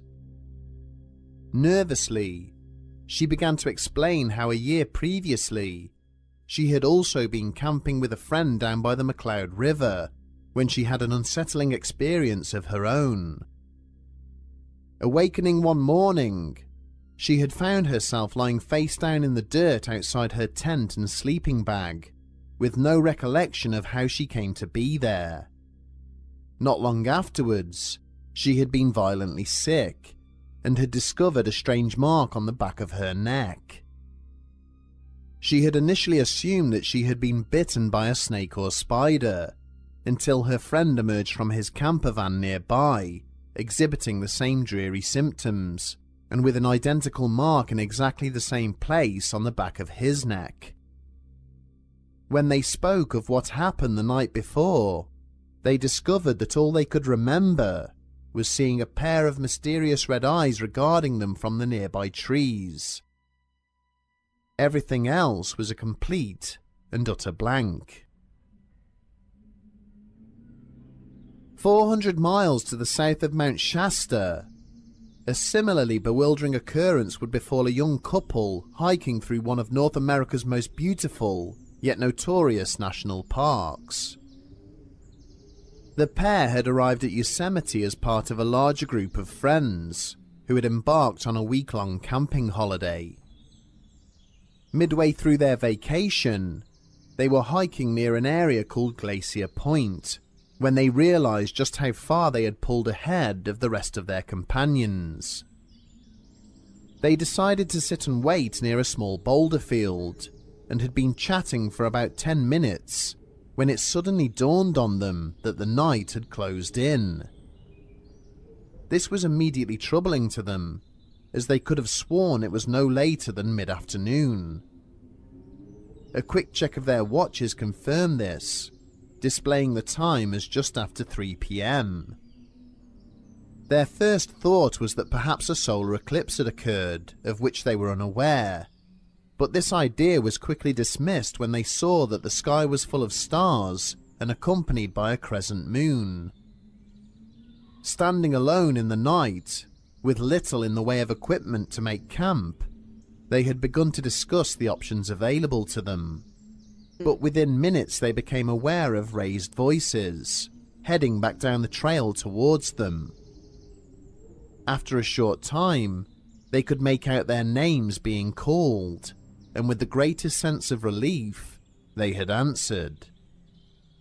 Torch beams danced across their faces as some of their friends rounded a nearby bend in the trail, accompanied by several park rangers. The couple were initially confused by the overwhelming joy and relief expressed by all those present, but it soon became apparent that something extremely bizarre had occurred. According to their friends, they had been missing for the past 3 days. The boulder field in which the couple had waited had been searched several times, but not a single trace of them had been found. To this day, they have no idea what happened to them during that time. It can't be real, dude, right? Like, imagine. Imagine you're just gone for 3 days and you didn't even know. What do you even do? How do you deal with that information? Sandwiched between the Tahoe and El Dorado National Forests, Placer County has always proven popular with hunters and hikers alike. This is despite the fact that it is very close to the site where 5 young men would mysteriously disappear during the late 1970s, with 4 of their number later being found deceased, and the 5th remaining missing to this day. A decade before that incident, an equally unusual and mysterious event would take place within the same hills and forests to the east of Yuba City, and it would again feature a small group of friends who had made their way out. We were just watching the Yuba City one. Wait, it's all connected, man. Out into the evening in search of adventure in nearby Cisco Grove. They were all keen bow hunters, and amongst their number was a 28-year-old local man by the name of Donald Shrum. As they had spread out amongst the trees looking for tracks, Shrum had somehow lost sight of the friend closest to him and found himself separated from the rest of the group. A little uneasy at the prospect of wandering through the woods alone, he had searched in vain for the rest of his friends, but it was to no avail. As the evening had Dude, if I get lost like that, like, it's over. It's so Jover for me. I don't even know. closed in, he had decided that the safest course of action would be to shimmy up a nearby tree and see out the night in the safety of its branches. But not long after he had done so, securing himself to the trunk by tying his belt around his waist, he had caught sight of a bright light moving through the sky overhead. As Shrum had watched on with interest, the approaching aircraft had begun to zigzag from side to side, descending closer to the ground as it did so. Believing it to be a helicopter, sent out to locate him after his friends had raised the alarm, he had called out and lit flares to attract its attention. Sure enough, the light in the sky began to gravitate in the direction of the tree in which he was seated, continuing to descend until it landed at a point roughly 50 yards away. It was only then that the hunter realized that what he was looking at across the forest could not be a helicopter, as aside from the fact that it was completely silent, it was far too large and had no obvious means of propulsion. Shrum continued to stare at the object. Buddy and I once got lost/stuck on a mountain during winter. It was rough. Yeah. Scary stuff. Scary stuff. Oh, God. I'm a bitch about the cold in ordinary circumstances. I think I would just pass away out of not having the will to live. Trails. Yeah. Yeah. Holy fuck. Which was shaped like a cigar and as large as a 14-story building, when a smaller craft suddenly materialized alongside it.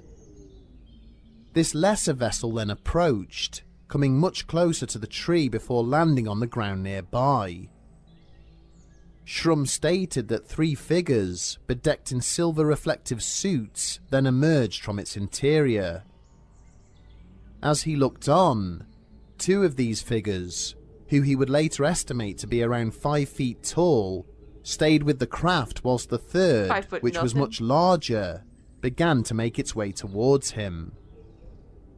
Shrum would go on to say that this third figure seemed to be acting under the direction of the other 2, and that due to its awkward and laboured movements, he could immediately tell that there was something quite unnatural about it. As it reached the bottom of the tree, he realised that it looked less like a person and more like a mechanical being. It had a head, body, arms and legs, but it was composed entirely of a metallic material. On its face there was an opening where the mouth would be, which was situated just below a pair of orange glowing eyes, but he couldn't see anything resembling a nose. Moments later, the creature or robot or whatever it was produced a puff of white smoke from its mouth, which then floated up towards him and caused him to lose consciousness. Oh shit. When he came What? to a few minutes later, Oh god. Oh god. Oh god. Getting gassed out. Oh no. I'm fucking terrifying. This is like a comic book or something. Shrum had looked down to see the 2 smaller figures now climbing up the tree towards him in an apparent attempt to effect his capture. Shouting an alarm, he began to throw various items from his rucksack down upon them, hoping to force their retreat, before letting loose with an arrow at the larger entity, which was still standing at the bottom of the tree. A metallic sound rang out as the arrow struck the taller figure's exterior, which caused the others to retreat to their craft. They returned shortly afterwards, however, in the company of what appeared to be a second mechanical figure, which proceeded to issue forth more of the white gas, again rendering Shrum unconscious.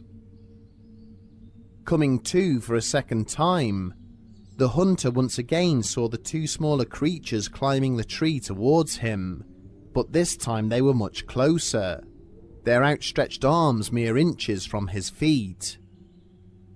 Terrified, he used matches from his pocket to set fire to objects, which he then threw down upon them, causing them to scatter once again.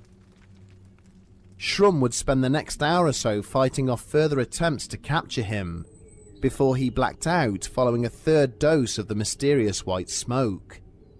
God damn. He awoke in the Zooted. dawn light, but there was no trace of either the craft or any of the beings which had tried to abduct him. An hour or so later he encountered one of his friends, Vincent Alvarez, who explained that he had seen an odd-looking craft flying overhead whilst he had been out looking for Shrum. From the description offered by Alvarez, it soon became apparent that his friend must have seen the larger craft heading away from the area. This prompted him to wonder if he had been successful in his efforts to prevent the entities from reaching him, or if they had done anything to him whilst he was rendered unconscious. Unlike the accounts featured in our previous episode, the witnesses involved in our last 3 stories were ultimately unsuccessful in their efforts to avoid contact with the phenomenon they had observed. All of them would experience some degree of missing time and would be haunted by the uncertainty of what might have happened to them whilst they were not in possession of their faculties. And yet, as with the other cases we have examined, none of those involved seemed to endure any lasting harm or undue suffering. Could it be that what they encountered is entirely unrelated to many other cases which have been identified by David Paulides through his work? That it may be something else which is responsible for the countless individuals who go missing each year in North America's national parks? Nope. Probably aliens. Most likely aliens. That makes the most sense. No, you're right. It should be noted that aside from the accounts of Donald Shrum and Jan Maccabee, Few of these cases feature verifiable names or dates regarding the events which took place, which of course makes them much more difficult to authenticate. There is no evidence beyond a vague anecdotal retelling of what occurred, and the veracity of such statements remains uncertain. What is clear, however, is that the vast and beautiful landscapes of the North American continent hide many dangers, some of which we understand, and perhaps others we do not, and that we must continue to exercise great caution as we venture ever further into these remote regions.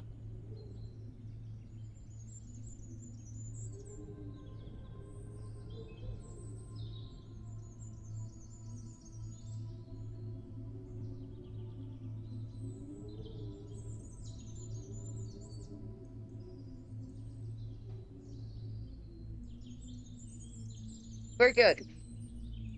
Very good stuff. I'm loving this channel.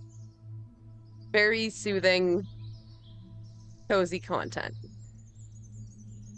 Yeah, I'm definitely gonna be doing more of these. It's called Bedtime Stories. If you're interested. Very good find. Good stuff. That's gonna do it for me though, folks. I appreciate you. Thank you for being here. For subby and follows and stuff.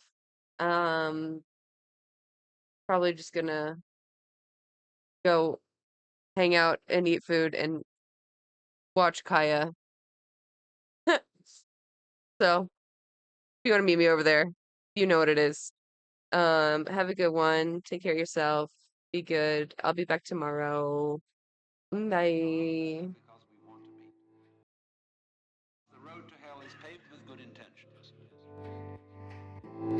All the do-gooders in the world, whether they're doing good for others or doing it for themselves, are troublemakers.